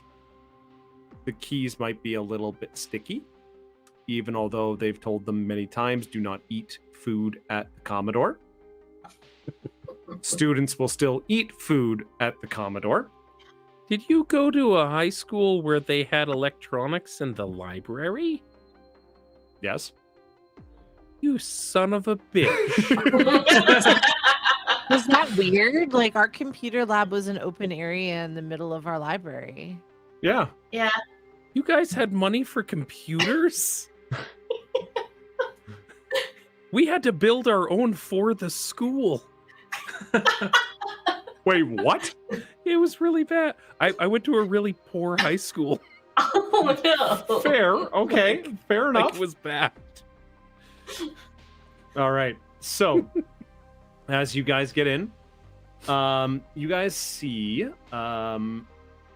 the librarian, Mr. Greenhorn. Oh, no, that doesn't sound right. Oh, you're the kids from Mrs. Scott's class, right? Yeah. Guess you could say that. Doggy. You keep that lighter closed in here. If I see it lit once, I will be taking it from you. Do I make myself clear? Got it. Smoke breaks go outside. No, don't. Got it. Just don't smoke, buddy. Okay, you know what? All right. Your tutor's waiting over there. And he points over to the table. And sitting at the table is one Genie Hawthorne. And stickers. beside her is her lunchbox with all the stickers. And we'll go to break here. We'll be back in 13 minutes. Goodbye, everybody.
And we're back. Welcome back, everybody. We've been having our first episode of Tales from the Loop.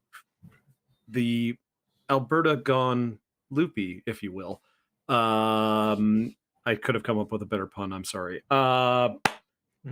Anyway, as things tend to get weird in this part of the world, we're going to probably the least strange place. A library in an elementary school, or in a middle school, that has a single Commodore 64 hooked up, that has very sticky keys, because there's one kid who plays the games on there, and he always has his oh no, those were definitely a 90s thing. I'm thinking like the Capri Suns. That was a 90s thing, wasn't it? I think so. Yeah, okay. So yeah. Kool-Aid bottle ones. Oh yeah, oh my god, the Kool-Aid bottles with the Right? twist. Uh-huh. Oh my god, yeah, I think that was. Enos has never tried one of those before. Yeah. Enos has only ever had like the Good Host iced tea that you mix super weak so it lasts longer. Yeah. One So. scoop per jug. Ooh. Oof. The two on a very special weekend. Anyway. So, we have our first kind of session with all four of you together. You guys are all sitting around, and you've been sitting around for about 15 minutes while you guys have been doing your homework. And if you have any questions, you're asking Janine. Sorry, is it Jenny? Or I'm having a problem pronouncing it. Genie. Genie. It is just Genie. Okay, that I have been saying it right. Genie. So, and you've been asking Genie questions and stuff like that as you guys have been kind of going along. And it's, you know, you're learning from, like, especially for Dougie and Enos, the two of you are learning from somebody who's younger than you, and she skipped a grade, and it's a little bit like, oh, God. Sophie, I mean, you're kind of like, I have to miss practice because of this. This is bullshit. And yeah, so the three of you probably aren't very happy, but Mr. Greenhorn is kind of watching you guys from his little checkout stand and stuff like that, just making sure you guys are keeping on task. But as you guys are studying, you hear somebody walk in, and immediately catches your guys' three eyes as Janie is concentrating on her homework and probably reading a book on the side as well. And admiring her stickers. As one of the other teachers comes in and says, "Hey, Jim, can we talk to you for a second? Can I talk to you for a second? I hear just a little thing's going on." And he's like, "Oh, okay, yeah." So he gets up, and the both of them walk out. But they're just right in front of the door. So, and there's only one entrance to the library. So yeah, really can't, sneak out or anything like that. So you guys are in this library. And yeah, so you guys are now kind of left to your own devices. I will let you know that in part of this game is finding creative ways how to find the clues and things like that about the ongoing mystery. And let me tell you, there is a mystery abound. You've already started getting clues about it. There's no mystery here. They're pod people. And they've taken over the TV stations. Dougie, I'm telling you, man, I heard these two kids, and they were talking about TV, and you said, remember that time, like over the summer, we woke up on a Saturday and I didn't do chores and we watched G.I. Joe instead. Yeah. Yeah. And I these remember kids, that. these kids are saying that it's on at night times now. And we both know that they don't show cartoons when adults are awake. Well, yeah, you know, I don't know. Maybe they've got a VHS at home. Nobody can afford one of those, man. Come on now. I mean, I don't know how rich these kids are. These kids' parents are. Still, it was weird, you know? Yeah, I mean, I heard some weird things too, but What do you mean? well, It's just straight out somebody not was- acknowledging Genie right now. Yeah. Sophie is invested in their conversation. Yeah, you're like, Genie somebody is was still, mentioning like, that the sorry, go ahead. Genie's still like looking at her homework, but she's paying attention to everything everyone is saying. yeah. Enos is really awkward around girls. like really. Somebody mentioned that the TV was flickering weirdly last night. Why is that weird? Your I don't TV think doesn't it- flicker? Or I don't know. I saw a hockey puck It on was- mine a little while ago. It was the best Saturday of my life. I mean, not everybody has a broken TV like you do, Enos. Okay, like Genie, you don't have a broken TV at home, do you? You probably have a nice TV. Yeah, I guess it's pretty nice. Top of the line CRT model or something. I Big- mean, I don't pay a lot of attention. I don't watch a lot of TV, but my dad seems to really like it. I mean, definitely has color, probably. Yeah. As you guys are talking, you hear some books fall in the library.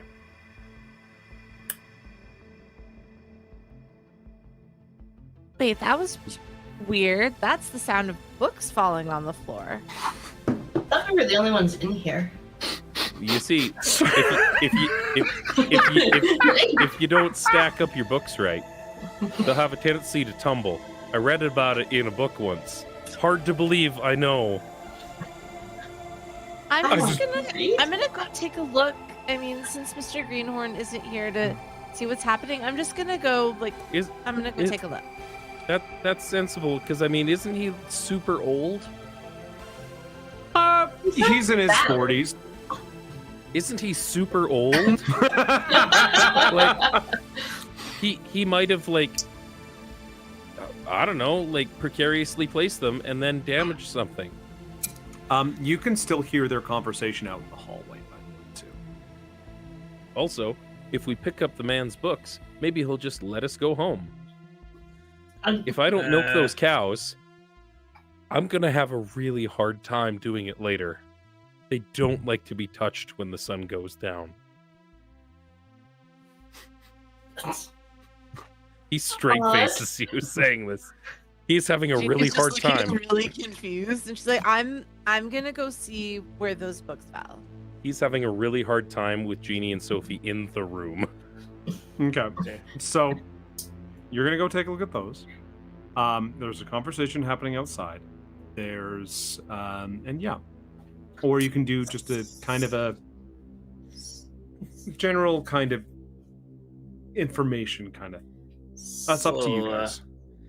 Enos, I mean, if Genie's going to check out those books, You wanna yeah. you wanna try something, bud? I mean, I was gonna go look at the librarian's desk. I don't know about you. Well, He's he's check he's out got- and see. he's got one of those 386s over there. And so I was reading a little while ago, and there was this really cool movie I saw, a movie poster for down at the Dome. It's called Ferris Bueller's Day Off. And I remember these two teenagers were talking about it, and they got to see it before it comes out in a couple of weeks, and he changes his grade with a computer. Is that true? Did you do teen- that? Teenagers said it, man. They know things. Interesting. I mean, would you put it in a movie if it wasn't true? Like, I can't see why you would ever broadcast something that wasn't true to the masses. You could have a terrible influence on children. So obviously, if you think we can get like maybe like what do you think? If we can change our grades to what should we change it to? Like C's? C's. So that's C's. not That is. Let's be fair. Let's be fair. I just straight look at each other. See. See. Yeah, you don't want to No be one. suspicious about it. Don't be suspicious. Okay, Don't okay. be suspicious. Don't I mean, be I'll- suspicious. If you think you know what you're doing, I'll keep an eye Man, out for it. I could make a rock run on gasoline. How hard can a computer be? It's really Alright, just I've never all touched a computer is a rock that we taught how to think using lightning. Like, come on. Yeah. All right. So, I need to be as far away from these two girls investigating weird book-based occurrences as I Sophie, can. What are you doing? He is upset, and when he's upset, he falls into the traps of Dougie. Okay. All right. So Dougie's gonna go investigate the librarian's desk. Yeah. I'm heading for that computer closer. You're heading over to the comm. You're investigating the drop books. What would Sophie like to be doing? Sophie thinks that these two boys are ridiculous, Mm-hmm. but she kind of wants to know what the teachers are talking about, so she's gonna Okay. go towards the door. All right. Not open it, but be like near it to hear the conversation better. Awesome. All right. Enos, you can give me a tinker tech. A tinker roll. You are at -1 die. Yeah. It should automatically do it. Okay. If it Dougie? does not, I'll knock the last one. You can roll me. I want to say investigate or sneak. I would like to take a point of luck to read. Yes, you can. Go ahead. Okay. Enos One has a success. I'm going to go through everybody's rolls, and then I'll go through what everybody does. All right. So I said, Dougie, this is investigation. I know it's not a good stat for you, but this is what that would be. Because you're kind of looking around the desk. You don't know exactly what you're looking for. Yeah. Sophie, you'd be sneak. Excellent. And Genie, this would be investigation. Or comprehend, which is kind of the same kind of idea here. Sorry, Dougie, you're looking through the desk, you just find boring kind of things. There's like a yearbook, you throw it to the side. Yeah. Sophie. Yeah, it's very obvious that I've rifled through his desk. Oh, 100%. It's like so Oh, yeah. obvious. Jesus Christ, Sophie. Right? You guys Regret like nothing. look up from the table as you guys get up to go do your things, and Sophie's gone. She's gone. I'm just gone. And Those you're tennis like, shoes do not squeak. yeah, no. No. These are like really, they're just at that point of just being worn in enough that there's nothing. You have done nothing to dissuade Enos of his belief that girls are supernatural. Nothing. If I anything, probably enforced it. this is all your fault. So, I shouldn't tell him about what Jen said earlier. Yeah.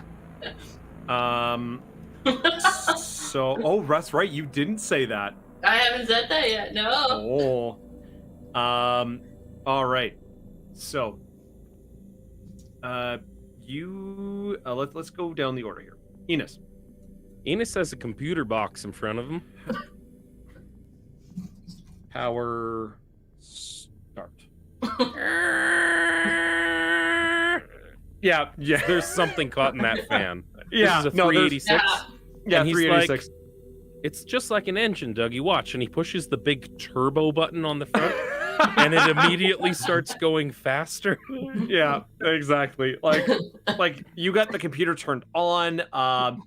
You see a bunch of things, and then it just starts blinking on the /C. Yeah.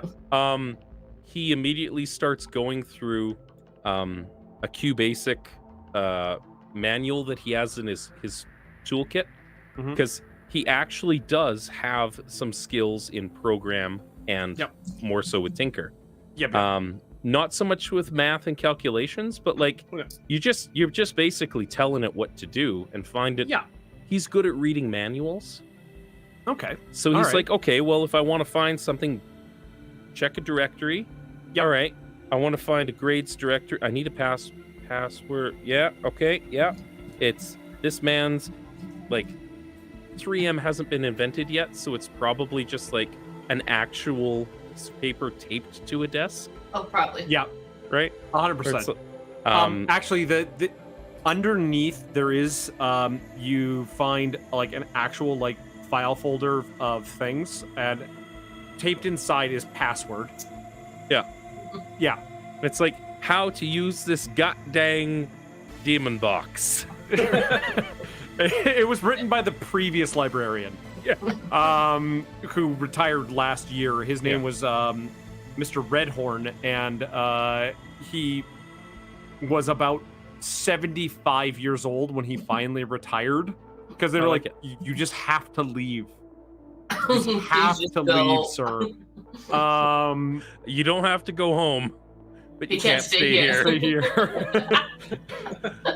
And so, yeah, Enos spends some time using Hacker Typer basically to go about and find not all of his grades, but the ones he's pretty sure he needs to change, so they'll leave him alone. Okay, now, because this is not technically a networked computer. Yep. Well, you do. It's up to you. Well, actually, Because they have a phone line.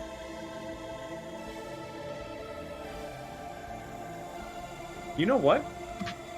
The loop has definitely done a lot of kind of things, and being so close to this loop and having the daughter of one of the scientists here. This is probably a school for highfalutin folks that gets all of the town's tax dollars. All right. I believe it. Roll me a percentile die. Percentile. Ooh. D100? D100, please. Thank you. Dice.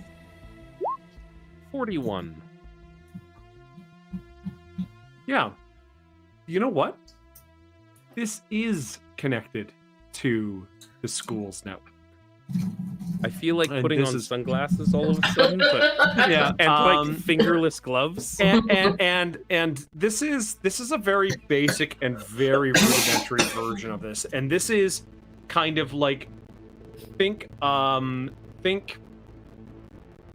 this is like internet before internet. Yeah, Like this is very basic. This is intranet. Intranet. and- Yeah. This is 100% made by the Loop, or by the Black Falls facility. And I'm gonna say, roll me a program, and we're gonna come back to you. Okay, sounds good. Do I have? So I'd mentioned having like a QBasic manual in my tool bag that I was referring to. Can I use that to help my program? Yes, you can. You get +2 dice to this. Ooh. Success. Okay, I will come back to this. All right. So, we're going to go to Sophie next, because that's who's next on the list. And you hear the two teachers talking. You hear Mr. Greenhorn has actually left, and there's another teacher there. So there's two different teachers. Mr. Jacobs and Mr. Dale are talking, Mrs. Dale. Sorry, Mrs. Dale is talking, and they're talking back and forth, and they're like, "Okay, you've seen it too, right? Like you saw her." He goes back to Mr. Jacobs and it's like, "Yeah, I did. You got the yearbook, right?" "Yeah, yes, I mean, I got the yearbook, but I mean, there's multiple copies of it and stuff like that, but it's only showing up in a couple of copies." "Okay, but yeah, you're not the only one who's seen this, right?" And it's going back and forth like this, where they're confirming or they're talking about somebody or something,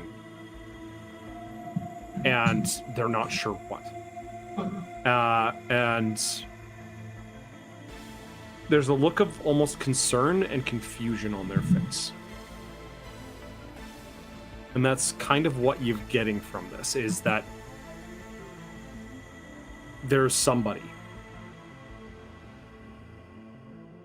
Sounds Or like a somebody has woman. gone missing, or there is something weird to do with somebody that they both know.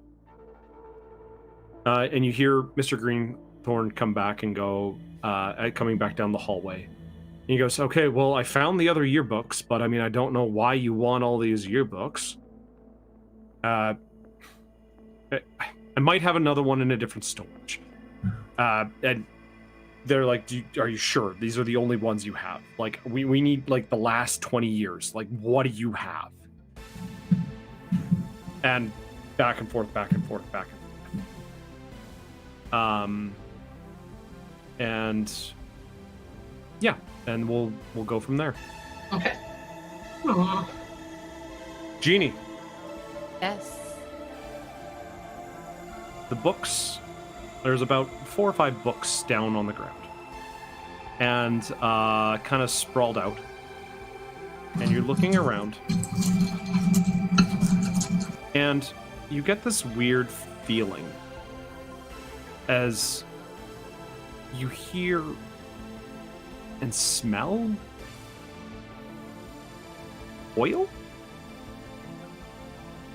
and you hear a whoop. As peering around the corner is a small bipedal robot, and attached to its side is a note, just taped, like just duct taped to the side of it. And it looks at you, and you see the little lens zoom in, zoom out. And it is just looking at you. At first, I just look back at it. It's like, how tall or short is it? It's about yay big. It's like it's you've seen these models before around town. They're little kind of like recon robots for storm watching or for fires or things like that. They're like little alert bots, basically. Okay. I'm gonna like kind of crouch down on his level and be like, "Hey, little bot, what are you doing here all by yourself in the middle of a library?" And it backs up. It looks like you got something there on your side. Is that supposed to be there? Do you want it off? And again, it tilts its head a little bit. And then tilts it back.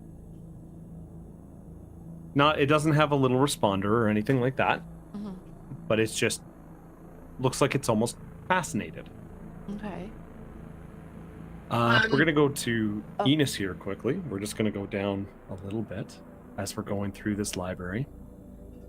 Enos, your programming skill, you actually do pull up your report cards. C's as you get kinda go degrees, through it. baby. You are trying to edit your report card. He specifically, when he pulls up the student directory, and he's like click click louder than like Tegan's big mechanical keyboard. It's like thunk thunk thunk thunk all the way down to straight, and he's like Scott straight Scott, and he goes into Dougie's first because it's alphabetical. But he puts a can of WD-40 on the table because the whirring sound of the fan from the computer is grating at him. And WD-40 was invented in 1953, so this is period accurate that he would have one of these in a toolkit. Yes. Yep. And if anybody approaches while he's tinkering on the computer, he's going to be like, absolutely lie, and spray WD-40 into the computer fan. It won't squeak anymore. No, it may not work anymore either. That's not his fault. No. But yeah, and right. I'm gonna look at Dougie's grades that are probably just barely worse than mine. Yeah. There's a couple of Enos is rocking a solid B in like physical education. Yep. Because some of those track and field coaches are like, you take this heavy ball and you put it over there, and that's sports for you. Yeah. Like track and field. Yeah. Ugh. Yeah. Have you wrestled before? Do you have time? Have you considered the caber toss? Right? This is the hammer throw. Okay. You swing So it. I will say that you are able to do some editing. Yeah. Obviously, there's some weird things kind of going on there. But yeah, you are doing some editing. Because you saw it in a movie, or I heard about it secondhand from some people that saw a movie. Yeah, Enos doesn't 100%. have a TV. Enos doesn't have a TV. We're just going to go back. Dougie, is there anything else you wanted to do while you're exploring the library? You kind of hear Genie in the corner talking to something, and you see that Sophie. You do see her now. She is just kind of leaning up against the door, listening in on a conversation. And you see Enos doing this on a computer. The pick and fight. Peck and pie. Kind of peck.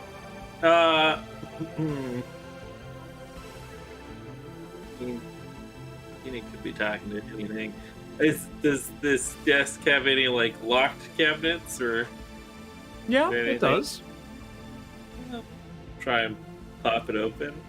Ooh, okay. You can do this one of two ways. You can force it. Ooh. Yeah, you know what? You can force it or sneak it. It's up to you. Yeah, I'm gonna try and be a little. The mess on his desk is gonna be the distraction here. Okay. You know what? I'll give that to you. And what did you do? Sneak? Yeah. Okay. So you've learned a few tricks. You take out your lighter. And these are pretty flimsy locks, but take out your lighter, kind of stick up like a what is it called? Oh my god, paper clip. Yeah, thank you. Yeah, you kind of stick a end of a paper clip in, and you kind of heat it up a little bit, and you're able to just kind of get it like a little bit kind of melted in there a little bit or something. Like you MacGyver it. Basically, you find some glue, like a glue stick or something like that, and you jam it in there, and you force it, and eventually you get it to kind of pop open. Yeah. Again, shouldn't have probably been able to do that, but like you're fucking around with it long enough, and it's a cheap lock. You're able to get it to crack. Remind me to teach you how to pick locks someday. I know. This is gonna be great. It's I'm a trying good to go skill with the have. weird. I know it is. I'm just saying. I'm going with the 80s movies things where they don't do it properly either. Oh, Yeah. no, they don't. No. This is great. I know that you have to have a comb pick and you go up and you feel for the tumblers and stuff like. Anyway, Need a Coke can. That's all. okay. Jesus Christ. Anyways, as you open up the desk, you find A, his wallet,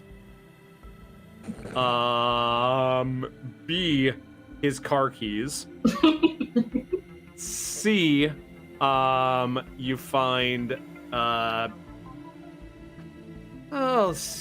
you know what? C, you find a packet of cigarettes that he has confiscated from a kid. No. Your poor lungs. Yeah. Oh. And the last thing you find is a request form for a yearbook. Does it say what year it is? 1965.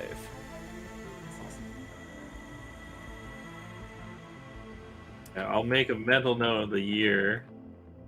And it's just a yearbook. It doesn't say like somebody's name or anything on Nope. it, right? Just a yearbook. I'm taking some, but not all of the cigarettes. And Okay. I'm gonna check his wallet to see if he has any $2 bills.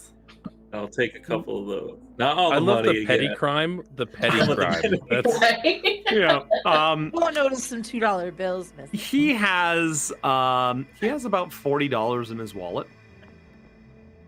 hot diggity damn library, Damn. man. Jesus What is he spending with Christ. that? He's spending the weekends with my mom at the Possum Lodge.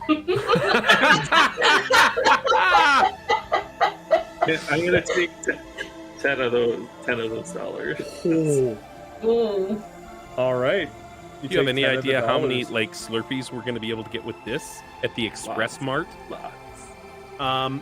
So now, because you rolled a second success on the sneak, I'm going to say that you're able to get it closed. Nice. And the desk is a mess.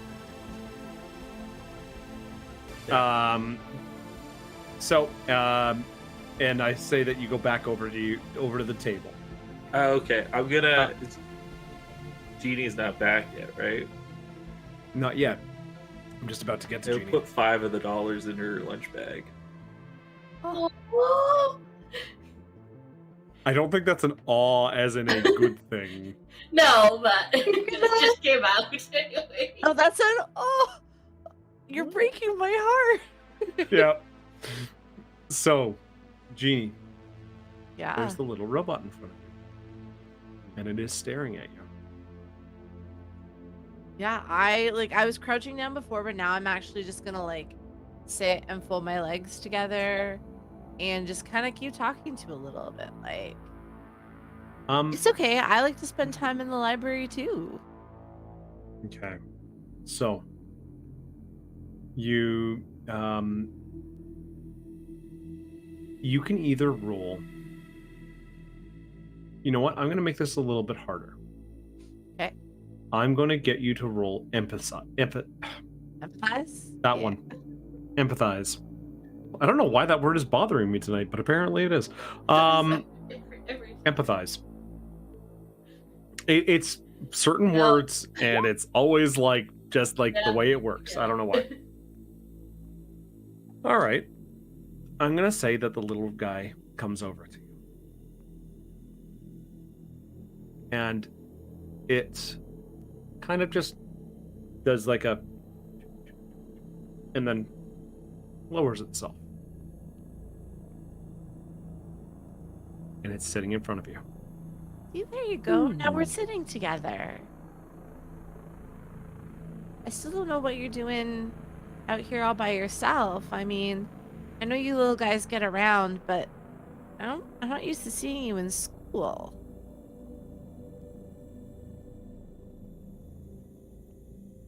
And it just watching. does this, Yeah. and it just it only has one. Sorry. So yeah, its eye focuses in and out on you, and it just kind of sits there. It looks like you got something stuck to you. Is it okay if I get that out of your way? And she'll slowly reach towards it. It doesn't move. Okay. If it will stay still, she is going to carefully take that note off of it. Yep. You're able to take the note off of it. Okay. And after you do, kind of realize that its battery is dead. Oh. Like the onboard battery. The reason why it started to sit was because it was powering down. And the last little bit of it was just its lens going in and out. But it's just got a little blinking light as if it's sending out like a, hey, come find me kind of signal. I need a recharge. What does the note say? You open the note. And the note says, help me. Victoria.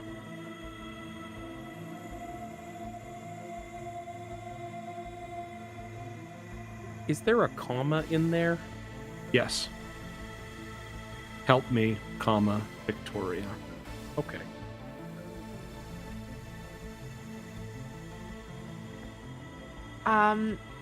Genie first runs through her memory to see if she can think of anyone she knows named Victoria.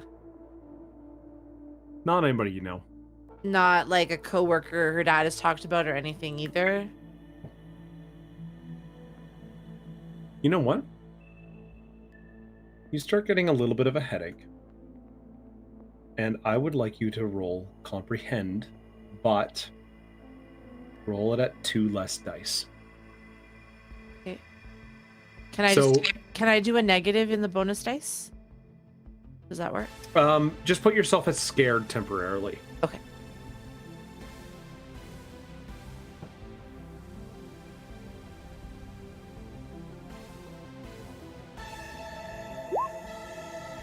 What?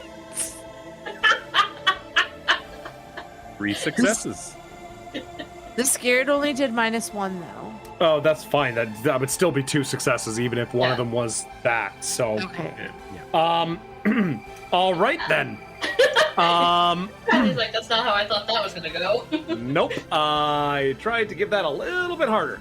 Anyway, so I'm gonna say it was just 2 successes because one of the dice rolls disappeared. That's fine. I should have made that harder. You have a bit of a headache, but you remember something scarce from your father.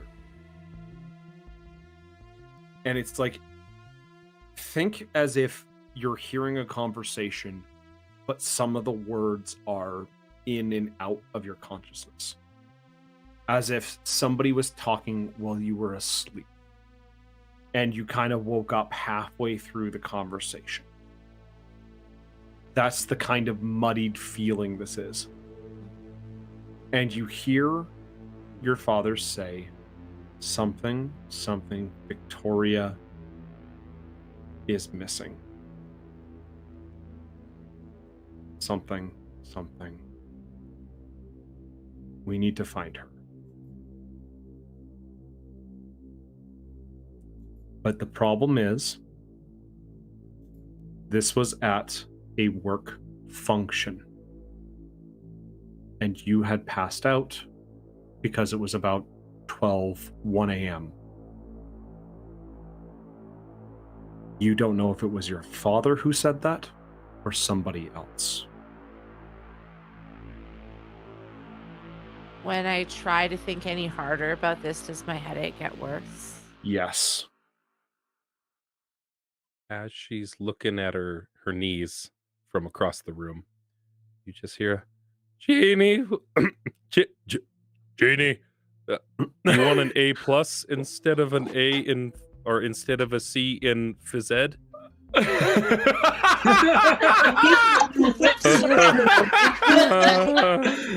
Wait, what? What are you talking about? As that is said across the board, you, Sophie, Yes. you hear the teachers coming in. They say, Cheese it. Look, I know that was the WD-40, but you said cheese it, so immediately I'm thinking I know, like, Cheese freaking whiz. cheese. spray cheese in the computer. So, up in meat space here, IRL, James is having the hardest time not laying in sailor talk swearing on stream. Totally a thing. I'm doing my best. all right. Can I So, Cheese it see is. everyone from my spot by the door? yeah, so you, the teachers are turning to push the door open. Because you rolled so well in sneak, I will give you this one last little bit of information. Oh, okay.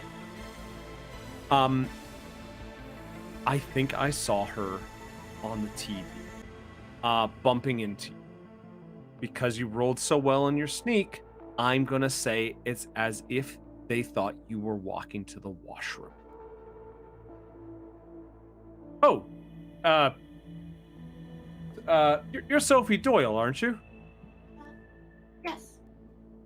Oh, why do I smell smoke? It was making some noise, sir. Won't bother you what was again. Wait, what? And the teacher goes walking towards Enos. And none the wiser that you overheard their conversation.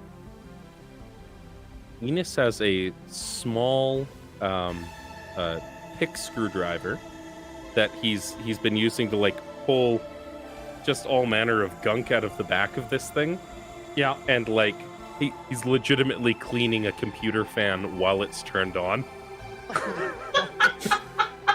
It's okay. It's made out of steel.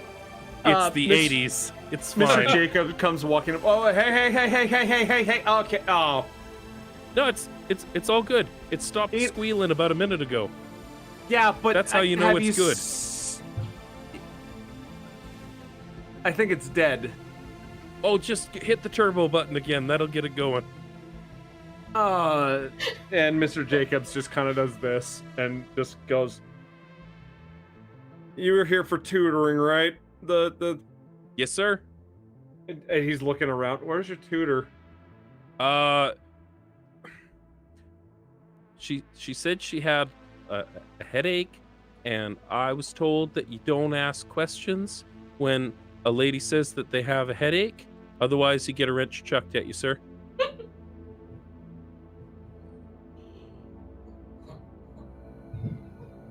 Yeah. First of all, He's got some guys- damage, okay? Okay. All right. You know what? That's fine. That's fine. I just All figured since I had to sit in this room, might as well fix it because it was squealing and it just needed a bit of grease. And see, the fan's still going real good. All right. Yeah. You kids get going home. I think we're I think we're good. I think Oh. you guys are good here today. Great. Thank you, sir. Appreciate it. And I proffer my hand to him. He It shakes is your covered hand. in WD-40. Yeah.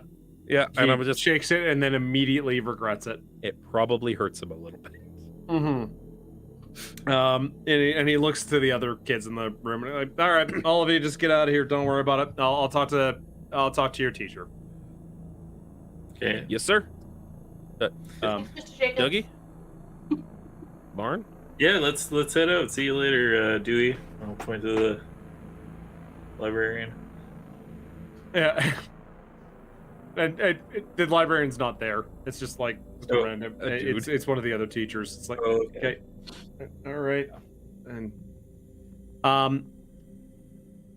before you guys go, Mrs. Scott catches you guys in the hall and goes, "Well, we have a meeting. We have a staff meeting, but you guys have to pick a day to meet up after on the weekend, okay? And I really do mean this." And she's looking at the four of you as you have kind of all left the library together. Well, I got choring to do. I understand that, and it's an hour out of the day on the weekend. You gotta make sure. Okay. Yes, ma'am. Thank you, Enos. Now pick a place that works for you guys, and you'll have to meet up, and your parents have to sign that it happened, okay? Or at least one of the parents at the place. Ma'am. Yeah. Yes, Enos. All of our parents? No, She knows. A parent Okay. can sign that the four of you were together, okay? Ma'am. Now, here's the form for that. Now, I'm going to give it to Janie. She hands you like the form, and she goes, That is "You have to sensible. make sure. You have to make sure that gets signed." And now I've already talked to the other parents and guardians, and it's good. Okay. Now pick a day that works for you guys. And I understand, Enos, you got farm work, but you also have to get the schooling done and complete. Yes, ma'am. All right. Now, excuse me, I got to get to the meeting here. And she goes into the library. Well, I got a lot of stuff to do on Saturday because I can't do most of it during the day. But he is specifically not looking at Genie or Sophie. He's looking at his boots. And he's like, I got a barn.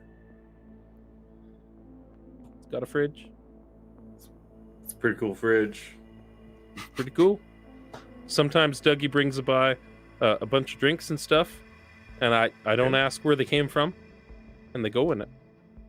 And they stay cold most of the time. I got it working most of the time.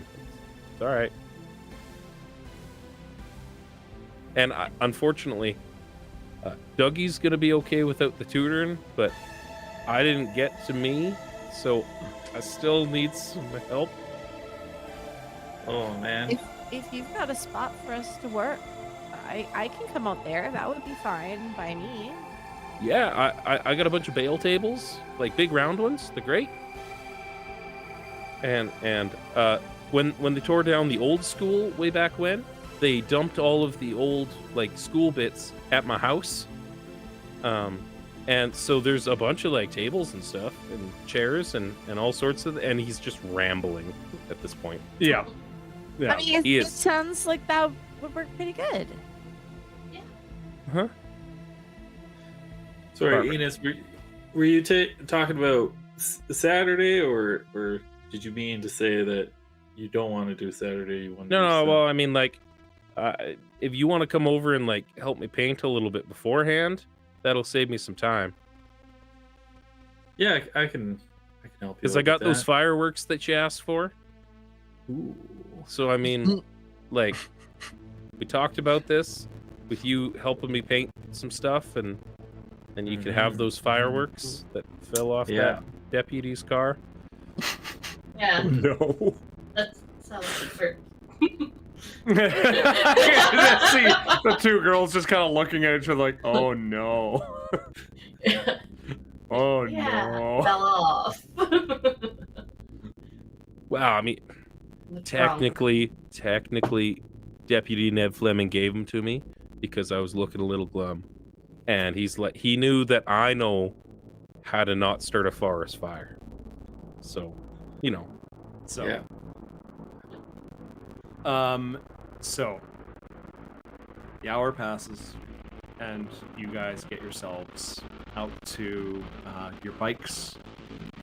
And your brother Cal shows up to pick you up, Sophie. And all you hear the car from coming down the street, or the van coming from down the street.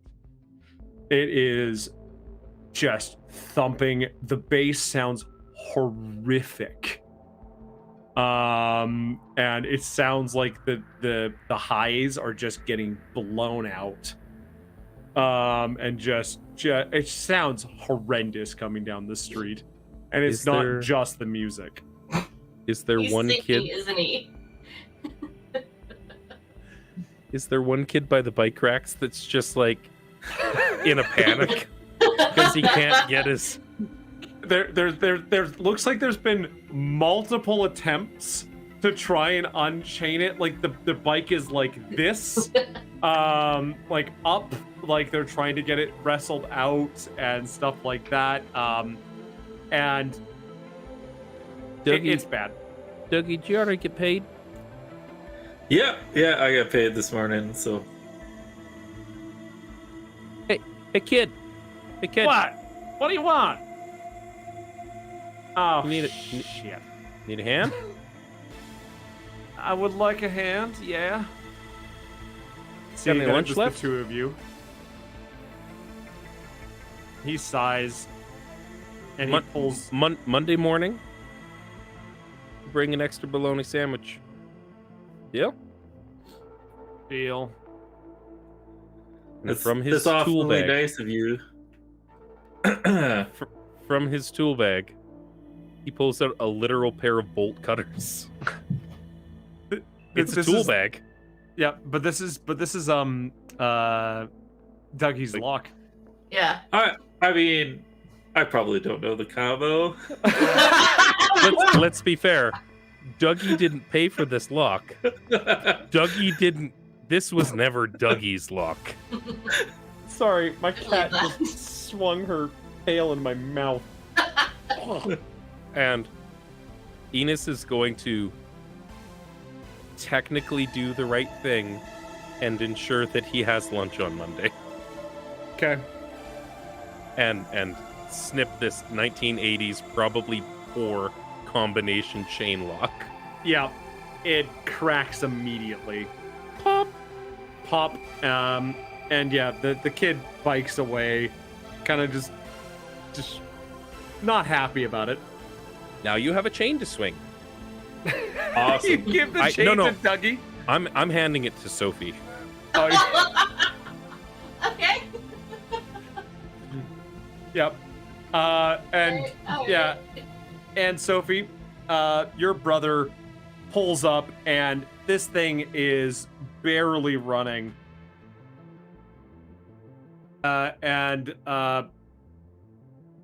It's obviously all you can hear from inside is just the metal music playing. Windows are rolled up, and because they don't roll down. Works it out. They don't. Smoke. And you see your brother doing this. Oh, you're Cal's sister? Yeah. Let him know man. that. Oh, I'm still. I haven't heard about any new blanks, but I'll let him know if I see any. Sure. Sophie is very unsure about what that means. Yeah. Doesn't really want to get into this bad, but Blank tapes. no, I know. It's like, well, I guess I'll see you guys tomorrow. Or Saturday. What day is it today? Yeah. Today is Monday. Monday. All right. So We still have See- classes, see- so I'm gonna see them around school. See you in class. Keep the chain. Thanks. you open the door and the music is fucking blaring. It is just like almost knocks you off your shoes, kind of blaring, and it's just like, "Hey, get in the car! Mom's got spaghetti!"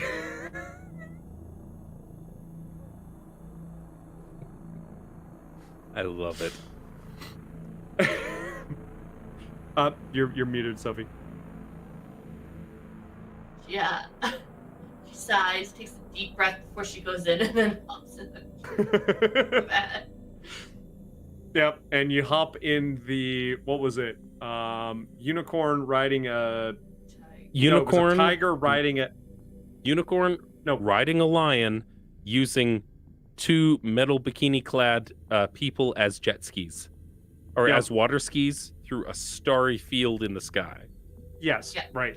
And you get into the van, and you start driving off, and you just hear and you guys, all you hear is just the drone of like high-end tweeters just bursting and just pops in the engine and the such.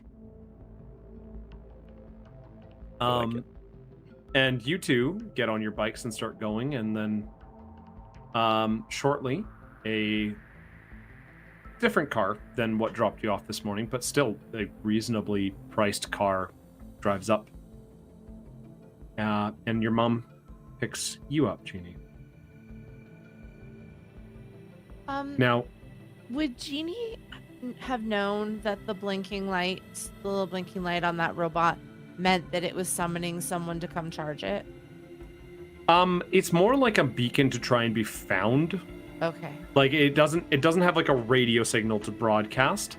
Okay. But I'm gonna say this thing is big enough that, or small enough that you might have been able to sneak it out. That's what I was wondering. If nothing else, Enos has got that big old duffel tool bag kicking around. Yeah, Sophia says, So what And I'm Sophie's going got a to hockey do bag. is, I don't know. what I'm going to say is that there was, I sorry, go don't ahead. know that she would have wanted to let everybody know that it was okay. there. But what she might have done is taken a bunch of books out of her own like big old backpack and asked Enos to take those so that he would have them for studying or something. Like He would have not argued with you at all because he would have been distracted and looking at his boots. Yeah. Yeah. So I think that she would have probably like whatever she wouldn't immediately need, see if he could take that just in case they need it for studying on the weekend, so that she could then put this robot in her big backpack. Sounds good. Okay. Player's Handbook. Guy Gak. yeah, I'm going to get you, because you are getting help, you get to add 1 to this die roll, because you got Enos to help you, even if it was technically unwilling, to roll a sneak check for that. That's not a good one. No, it's not. oh no. But you get to roll 2 dice. Now, so that was only 1 roll. So roll just an extra d6. Or roll it again, I guess. Okay. Okay. Now, if you want to, you still have 2 luck points. You can try re-rolling. Yes, please. Ooh. Okay. And roll 1 more time, because remember, you got 2 dice. Yeah, may as well. Oh, There it is. So 1 success at the very end. That was Oh. 4 dice. That was... Yeah. This was tough on purpose. You are not sneaky. I like You it. were not a sneaky person, but... I kind of feel like with how hard it was to get that maybe Enos still noticed what was going on. I would think that Enos did, because Okay. Enos would have seen a blinking light coming from her backpack. You It had was a just through the fabric. you had a machine box or something. That's But you are aware that she has something else in her backpack. I'll ask her about it later. The rest of the week rolls by. It is a regular Tuesday, Wednesday, Thursday, Friday. Riley, Yes. throughout the week, does Enos ever get the chance to meet up with Clarence or spend any time by himself in the barn? He's been pretty upset He's been pretty upset. Yes, I'm gonna say that there is a chance for that. It's up to you if you want to. I'm gonna say no anchor Okay. this episode, right. because I'm doing anchors on even episodes. Okay. Sure. Yeah. So, Enos will try and make sure that. So he's nervous because there's two girls coming to the barn, and in a flurry of he's like grabbing stuff, and he's like, this is a half broken dollhouse. This is stupid. Like, he's trying to make it reasonably presentable, and he's like, this place looks great for me and Dougie. I don't know what girls like. Yeah, and you're having the voice cracks the entire time as you're shouting outside, as you're throwing out like random crap, and by your barn is this large metal ring that looks like it fell from the sky. It's always been there, as long as you've been at this house, and nobody's come to claim it or anything like that. And you steal metal parts from it every once in a while because, hey, you need some metal. And that's why all this stuff is everywhere, so that people can use it. People pay a reasonable amount of money to dump stuff on our land. Yep. And 100%. I just do what I can. Yep. Doing my best. And yeah, no, you just throw stuff out there onto the junk pile that is that giant ring. You get the house you get the upstairs fixed a little bit up, and you feel a little bit better about it. You took a look at some pictures of stuff from your mom's catalogs and stuff like that. She's got Sears catalogs from the last 4 Christmases that you definitely circle things in every year and get nothing. And yeah, you get nothing. But look, you need hope. Yeah, you need exactly. Hope. That's the thing. He fixed up the couches, and he found some blankets to drape over them so you can't see the holes. Yes. And he's like, this is better than my house. This is great. This is wonderful. So, on the Thursday night, we're going to do one thing here. And I'm stopping the music on purpose because it is, I'm going to say, about 1 a.m.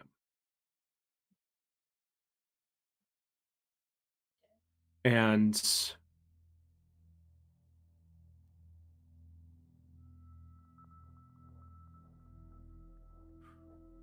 night is quiet. The phone rings.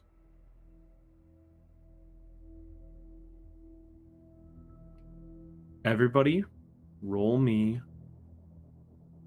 1 die.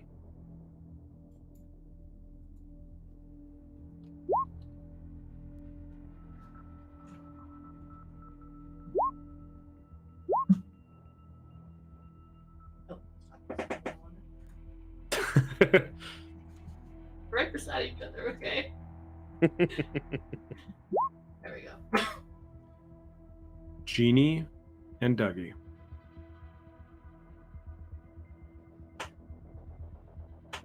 The phone rings in your houses.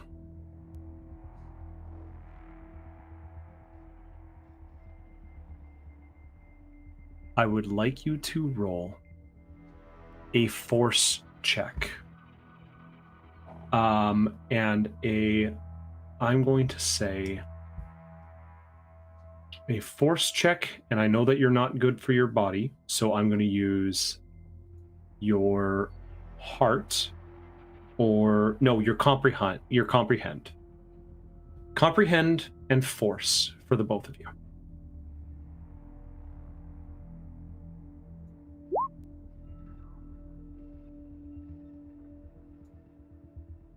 The one of each? No. Sorry. So Dougie, first of all, I mean, kind of that's great. I'm really sorry, but I was sorry. One or the other. Force for Dougie, comprehend for Genie. Oof. I'm gonna use I took that all the last luck successes. point. You're gonna use that last luck point. Okay. That's Perfect. All right. The phones ring, and you're awake enough from the ringing to move to the door. Keep in mind, you are young people, and 1 a.m. after waking up, your body's a little bit hazy, if you will. You hear the phone get picked up.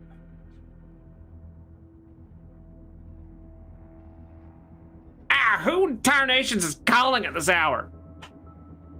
And what? Who is this? Is what you hear from downstairs, Dougie. Genie, you hear Hawthorne's residence. This is Robert. How can I help you? As your father got up.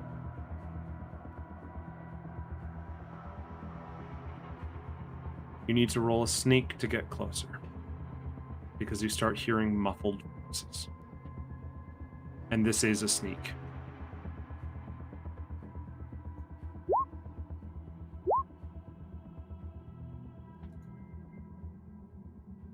Genie,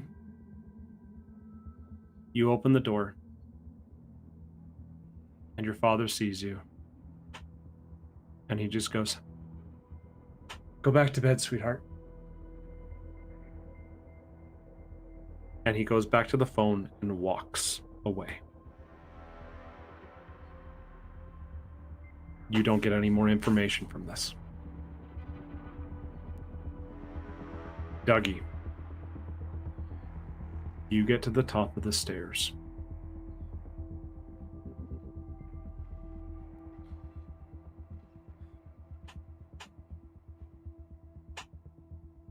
What do you mean?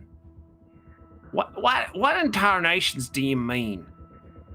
This is absolutely... I don't know. No, I do remember her. Yes? I don't understand what you're talking about. No, she's been dead for 15 years. No.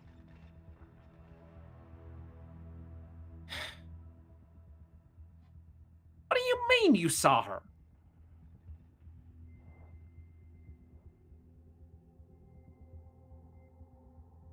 No, don't call back. She hangs up the phone. I skedoodle back to my room. Okay.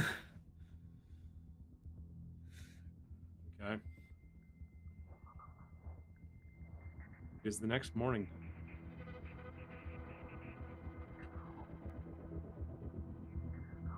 Is there anything you would like to do?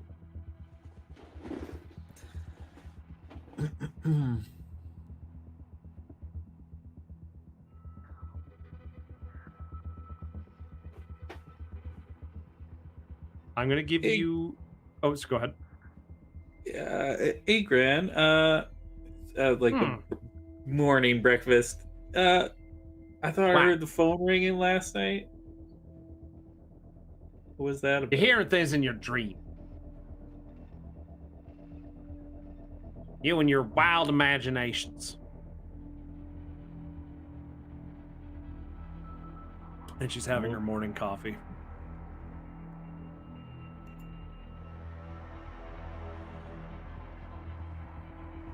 Well, I will let you know one thing. There was something from the 80s and 90s that existed, and I don't think it exists anymore.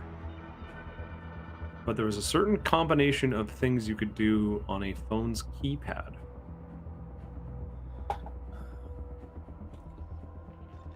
Do you remember what that is? And would Dougie remember what that is? It involves a star and then a 6. I certainly do not know what that is. Star 69. Star I think 69. that's still a thing, yeah. I think it is still a thing. It but lets I you can't it remember. lets you call back the last call that came in on a number. No, Oh, it actually just gives you the number. yeah, To a good point. yeah. Now your grandma's still awake. You would have to either do something to distract her, or not, or Dougie, or would Dougie care? Would Dougie care?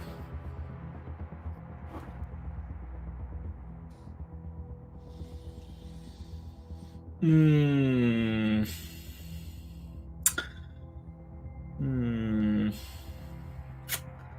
I mean, 15 years ago is kind of close to 1965, so that's kind of weird.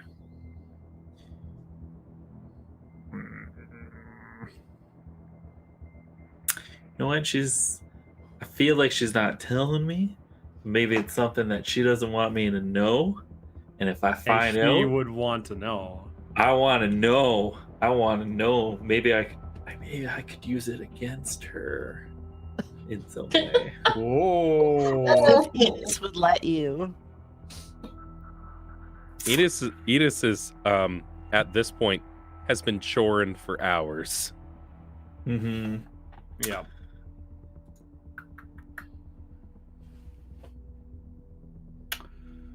How to distract Grandma? What Now- day is it today? So it's Thursday. It's This Thursday would be morning. Thursday morning. Like about 30 minutes before you would have to meet up with Enos.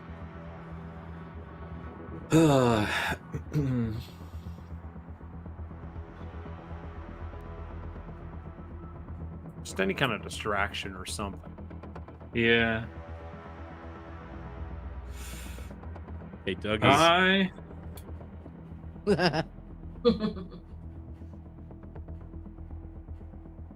I am going to finish my breakfast.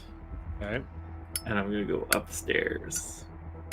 And I'm gonna find my trash bin in my room that's probably doesn't actually have any trash in it and is lying sideways on the floor. Yep. I'm gonna put some I'm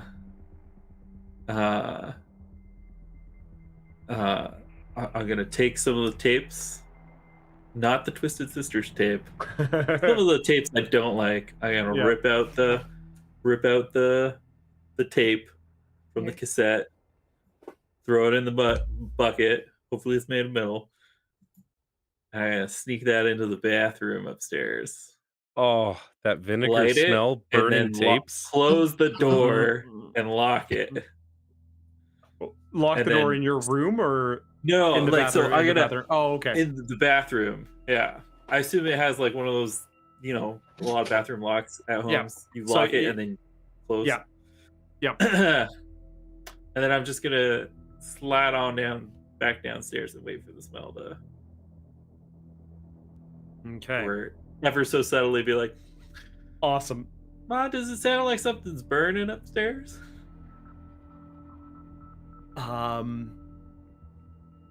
Yeah, I'm gonna give that to you. That's good. I really like that.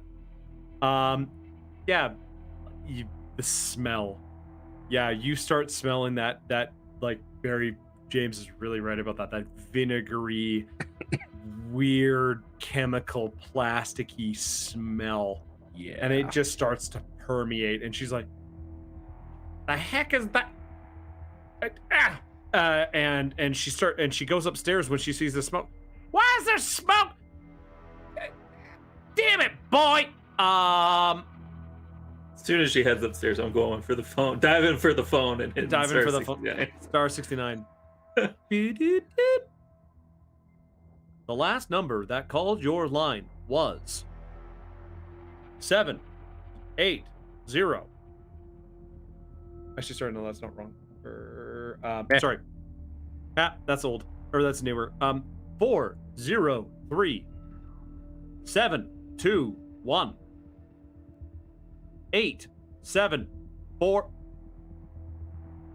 Dougie! Get your butt up here! And you didn't hear the last number. As it did that thing where sometimes where you speak into a phone's microphone, it cuts it out. Okay. Uh, I'll slam the receiver, like the handset back on the receiver, and then just yell, gotta go meet up with Enos. I'll see you later. Dougie! And you scoot out the door. Yeah. And we grown to find ourselves on Saturday, where you're currently helping paint up a fence. Probably now. I assume that normally I probably would have rolled in to help Enos at like 9:30, 10, but I feel Yeah. like Grandma got me up and got me there for like 8:30. 100% she did. No, you know what? She got you there for 7:30. To be fair, the promise of fireworks was probably burning a hole. And yeah, your granny just like in the little old car she has, she just looks at you and just goes, "We ain't done cleaning the bathroom yet. You got a lot more work to do when you get back home. Now I know Sure. this studying thing is the thing that you kids have to do here today, but you finish that painting that fence with Enos. Why aren't you just? You need to be like him. Get out of here. Be better than your dad." And she kind of kicks you out of the car. Whatever, Gran. See you later. Hello, Mrs. Scott. Hi, Enos. So good to see you. Here for your troubles today. And there's a small little picnic basket. Now, I found a bunch of like half-used boxes of tile back in one of the bins from when the old IGA went down. Maybe for the bathroom, depending. I can show Dougie how to put tile down. Oh man, Enos. Well, that's No, it's mighty simple, man. kind of you. You just compound, ma'am. Yeah, now you have a good day, Enos, and you treat those girls right when they come over. Now, you too, He's Dougie. immediately panicked. Yeah. He's like, I had put this out of my mind while choring today. Yeah. No. And you guys start painting the fence. And Dougie, you probably catch Enos up on the phone call and other things like that, and you guys finish the fence actually at a decent pace. And Enos, your chores are done a lot faster. You're actually done a little bit earlier today. You don't got much going on. Your mom's out of the house. If it's Saturday on the morning, Mom isn't home yet. Oh yeah. Yeah. Oh, that's fair. Okay. That's not a thing. As we like muck off the paint and hose off, go into the barn and grab like plastic bottle Coke bottles. No, let's be fair. They're Pepsis. Yes. Because Dougie absolutely stole them from a vending machine. 100%. Yeah. I say, all right, so come take a look. And he's got a bunch of old rubber tires, like larger truck and tractor tires over in one corner, and he reaches down into one and he pulls out a plastic grocery bag about yay big, and it's got like a half a dozen cherry bombs and like a really big like the size of a piggy bank with a fuse about this long on it. And he's Okay. like, Ooh. now, Deputy Ned said that I could take these as long as we don't set them off in the woods around anything dry. And as long as, what was the word? That idiot boy with the glasses don't handle the lighter. Yeah. And I'm fairly confident he meant you. But we can still blow some stuff up. That'd be pretty cool. Yeah. Yeah. Here, Sure. you take it. Sure. Yeah. This So, looks great.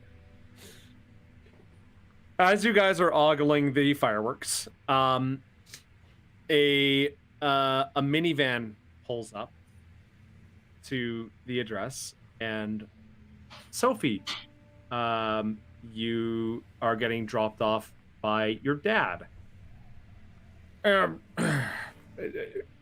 Is this the Straits family farm? He's looking at you, Sophie. Yeah.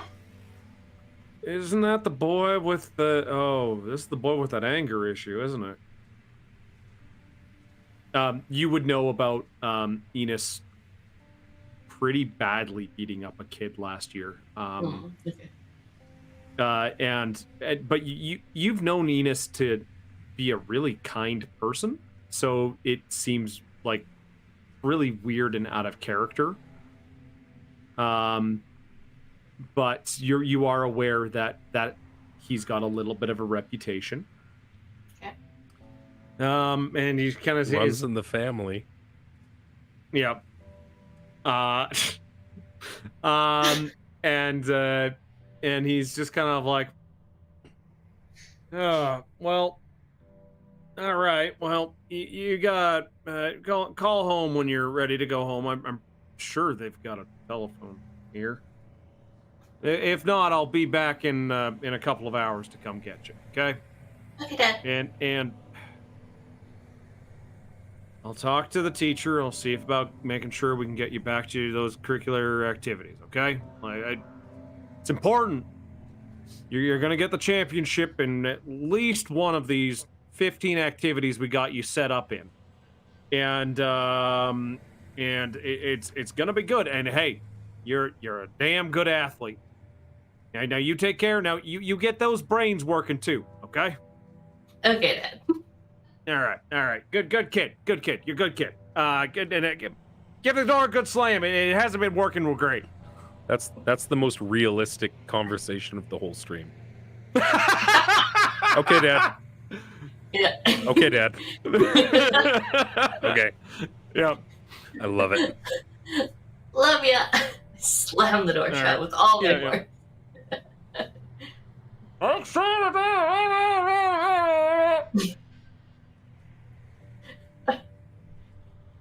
Yeah. Through the window. Yeah. I'm just gonna throw something in the chat quick. Evans, she paid the phone bill. Hey, the phone does work. Yay! It's not that far of a hike down the road. No. So we are going to be I'm sorry, I'm just getting that set up. We're not going over to view just yet. Okay. But as Sophie joins the boys, and one more car shows up, and it's your mom, going, "Hey, this is great. This is good. You're gonna get to meet some kids, and get some friends. This is good. And she looks out the window and sees Dougie holding a bag of fireworks and Enos just in his gumboots. Kicking stones, watching Sophie walk up. Yeah. And she's just like, good, there's a girl here. Good. Keep the group balanced. Yeah. They're all pretty nice, Mom. Like I'm not worried. Oh, good. Good. Good. You can just see the stress kind of showing up in her face, dropping you off at this farm where there's literally giant piles of trash to one side of weird metal mechanical things, a farmhouse with a nicely painted fence. It was just painted. It's not all the same color, It's not all but the it's same. freshly painted. It's freshly painted. They're blue. Blue's a good color for a fence, you know? Good kids. How long do you have to tutor them for? I mean, for a while anyway. Twice a week, eh? Yeah, twice a week. Miss Scott Okay. thought it would be a good experience for me and that I would maybe learn some ways to teach and to take some leadership and she's kind of said come out of my shell. Oh, that's great. Great. All right. You have a good time, sweetheart. I will, Mom. Like you don't need to worry. It's okay. Mom's worry, okay? She kisses you on the forehead and scoots you out. And as she does that, she's just like looking more worried as she kind of looks out and just goes, okay. Kids need to socialize as she's driving away. And she's down the highway. And now the four of you meet up. And yeah. You guys got to get to your study room. As our guests arrive, I'm like, the door's over here, and just watch your step. There's some stuff set about on the benches. It's all clean. It's all clean. Just don't look under any of the tarps. There is definitely just like shambles of shit piled up under the tarps that he couldn't find a place for it to live. Yeah. It's not the 80s if you don't test out your tetanus shots. Like, so how do you guys get into this clubhouse? so the bottom floor of the barn is just basically a workspace, and the loft up there's no ladder anymore. There is one, but it's mostly decayed, and despite Dougie's egging, nobody has tried to climb it in recent memory. But there's a big old engine mounted against the wall that kind of whirls, and it doesn't look like it belongs here. It looks like it was scoured from something else.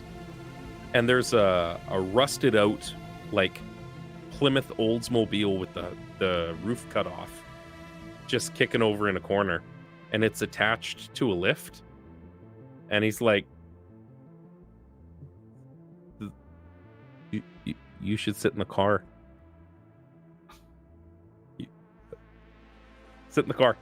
In the car? Sit in the car. Sit in Okay. the car. Okay. Okay.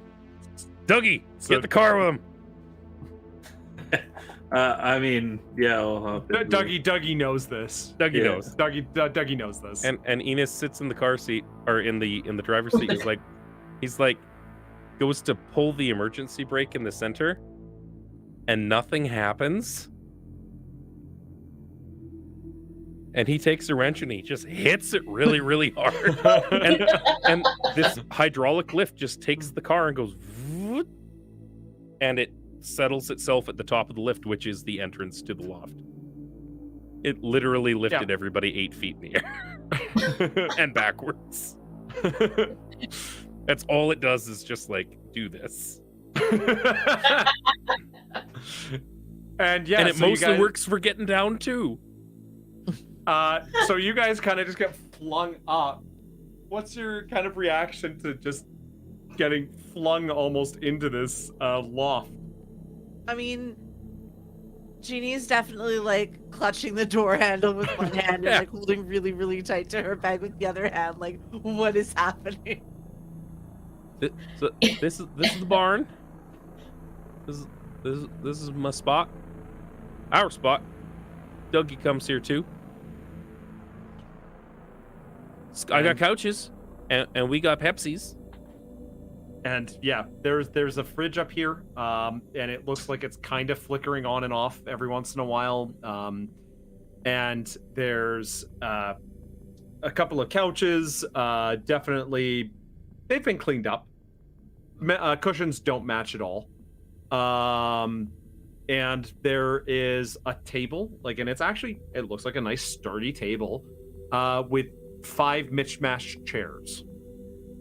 That fridge is absolutely from the 1930s and has been retrofitted to take electricity. But it works most of the time. 60% of the time, it works every time. And yeah, so Enos, being the polite boy he is, takes out some of the semi-cold Pepsis and plops them down in front of you guys. And inside the picnic basket is a bunch of goodies and stuff like that. And before you guys start working, you guys start talking about the kind of weird things that happened the last time you guys studied, probably. How would that conversation kind of go? I'm probably gonna try and explain, I wasn't saying that you needed your grades changed. I just noticed that when I was backing up the list and your name was there, and I had a look, that the phys ed grade isn't the same as all the other ones, and I figured since and he's just droning. Wait, you were changing grades? Well, I was just looking about and figuring out what we need to do and how it all works and stuff, and yeah. Can you just do that? You could get in so much trouble. Oh no, see, I had this thing called WD-40. And it fixes problems. Don't you remember this? I mean, the computer wasn't working when we were leaving. Yeah. How was it? No, technically it was working faster. There were some parts that should have been moving that weren't, and now they are. I'd say it's probably fixed. I think I'm not going to ask any more questions about the computer. Yeah, you know, it's a weird kind of week. Folks were being all TV shows weren't doing what they were supposed to do and stuff. And that sounds weird. Yeah. So, yeah, One there of the- you go. One of the Jennifers had said that she thought she heard a woman's voice. They were listening to the country radio on the way to school. And then when I was listening to the teachers, when we were studying on Monday, Mr. Jacobs and Miss Dale, they thought they saw a woman on the TV. And they've been wanting to look at yearbooks for the past 20 years. Trying to figure out who it was. Well, I mean, if we're sharing things, and she sets her massive backpack on the table. Oh, I've got your books too. It goes They're down in with this us. plastic bag so they wouldn't get all greasy. Yeah. I appreciate that. As you say, oh, I've got your books here. She puts down her bag with a loud thud. It almost makes a dent. Actually, it does make a small dent in the table.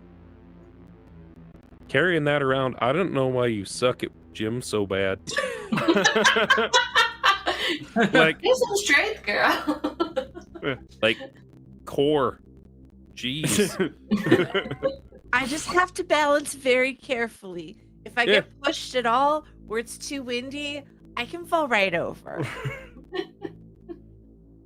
Yep. But she'll unzip the top of the bag and take out like a couple of books. Oh, there's books in there too. Jesus. Just like a couple right on Yeah. top. This is a Just- study session. Yeah, and mostly in case anybody looked in there. So she takes out like those two, and then she like just pulls out this folded up little robot and like bunks it in the middle of the table. This was in the library. Oh, Knock the books over? That's what knocked the books over. oh, cool. I'm glad Mr. Greenhorn wasn't like suffering from something and couldn't stack books anymore. Good on him. The elderly, you know. So, yeah, you guys see this little robot with a little blinking light, just kind of sitting in the middle of the table. It needs to be recharged. It powered down while I was talking to it, but it was definitely looking for someone. And there was this note stuck to it. And she'll flip open one of those books where the note is just kind of pressed in between the pages. And she'll pull it out and read it to them. I wonder if this Victoria is who Philip were talking about. Well, like when they said that they kept talking about her. Maybe they know her. Well,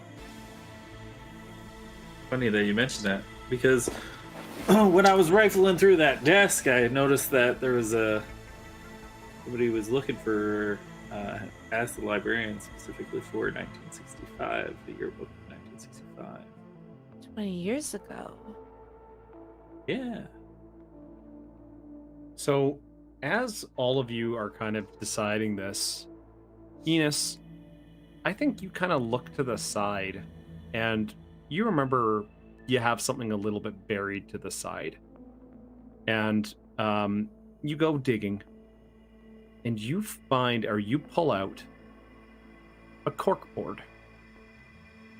Yeah. And could you bring us studying? Yeah. And you put that up on the side. And if we can go over to the map view for a second. Done and done. I'm just gonna move some stuff around here. Now, there's nothing to me like a good mystery without a thought board.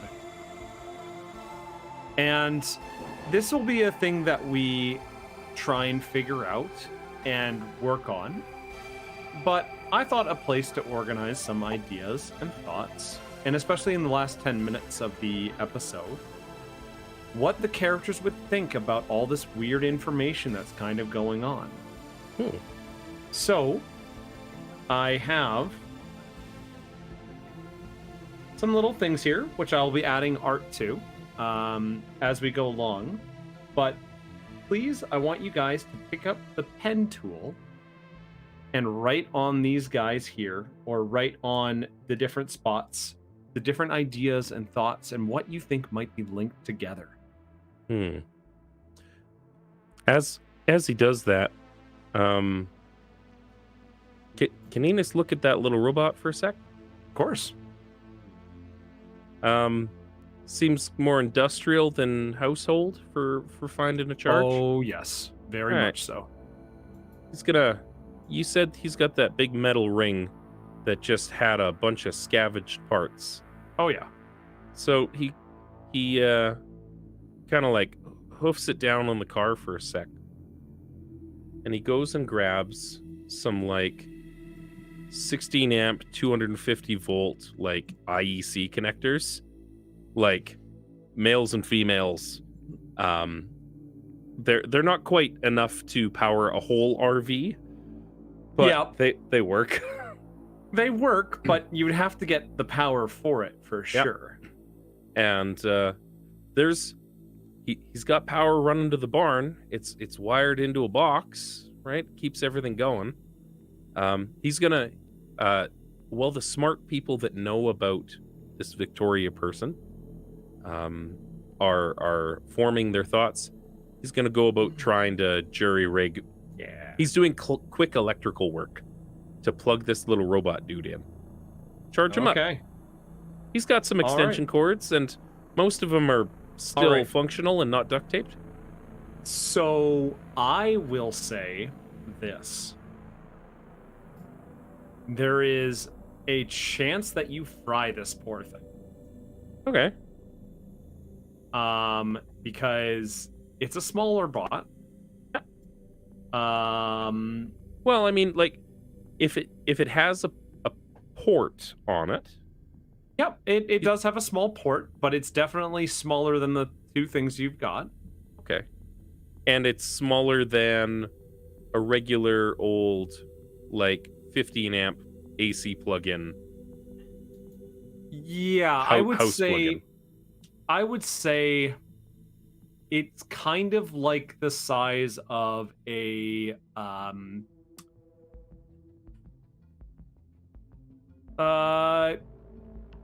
maybe a dryer. Okay, so that'd be 30 amp. 30 amp. Yeah.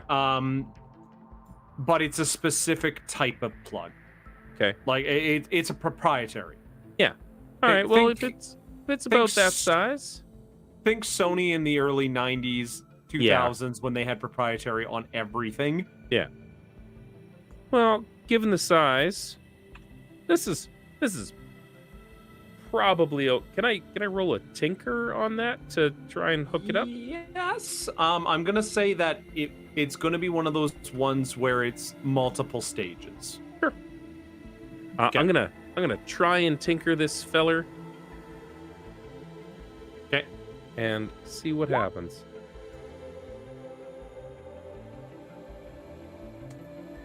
I am so scared of breaking Genie's fancy new robot that I'd like to push this. Okay. You have a luck. I do, but I'd rather take the condition. Okay, that makes sense. Because he would be terrified that he had just broken this thing. Yep. And he's like, and zaps himself. He's like, it's fine. It's fine. Yeah. You okay down there, Enos? Yep. Little lights blinking. As everybody's writing on this thing and writing on, like, Post-it notes, that kind of thing like that. Or a no-name brand of Post-it notes. I think Post-it notes were in the 80s. I thought 3M came a little... Yeah,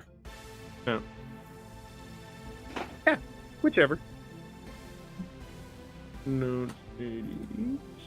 Anyway, so yeah. 1980. Yeah. 1980, there we go.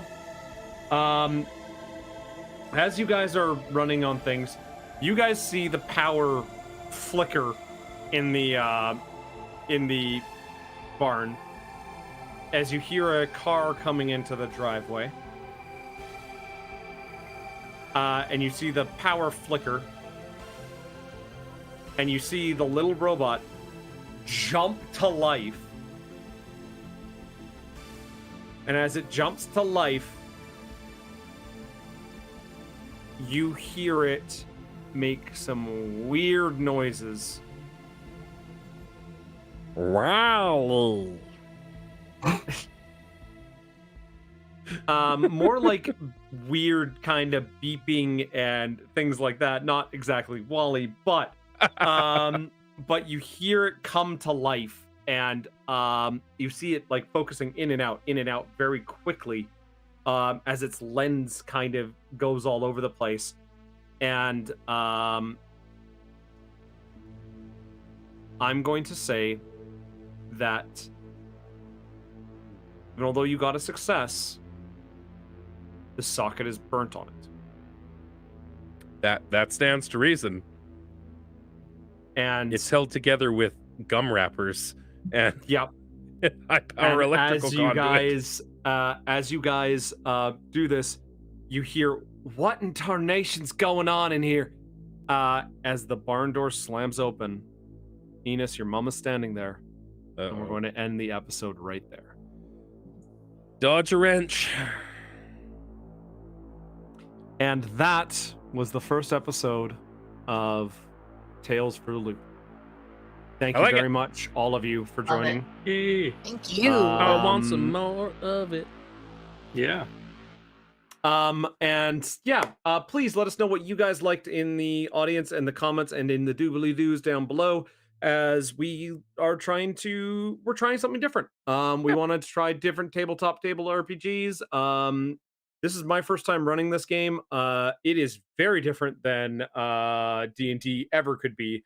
And this is a very much a story collaborative type of game. So input about characters, about all of this is very much a big thing from players.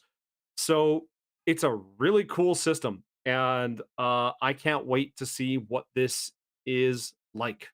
But yeah, How much did we throw you tonight? That's great. Love it. That's what the first session's for. oh, exactly. I thought I was gonna do like, hey, here's episode 1. It's happening in this part of the season. No, I'm changing that entirely. Anyway, Okay. I love it. Folks, Yes. if you like what we're doing here, please like the video, subscribe, share it out with your friends. We're doing a push to try and get a few more subscribers if we can, because the more folks that like what we do, the better off that we do, and the more stuff that we can make. And creating stuff is fun and cool, and I like it. So, there's links in the doobly-doo for all of our socials and a Discord channel that we talk about stuff on. And it's generally a good, positive, geeky place to hang out. So if you're not already on there, please feel free to come and stop by. We'll be back next week. Same Canadian time, same Canadian channel. And this Thursday, come and check us out for Roll for Beer. I believe yes. we're doing that Thursday, yes. Yeah. Thursday, 9 p.m., Riley and I are going to sit down. I don't know what we're pulling from, which pool of beers we're going to pull from, but we were going to go through some more of our UA coming up. And you had a beer topic you were looking to explore. Yeah, I'm going to be figuring that one out. Because I didn't have it. We joked about it. We joked about it on the That's episode. fair. Okay. Yeah. Anyway. Pixie, JR, Tegan, thank you for joining us for the first time. And for the first time for the no, Spaceballs is good, but definitely not for the last time. Save that till later. Save that till later. It's been an absolute pleasure.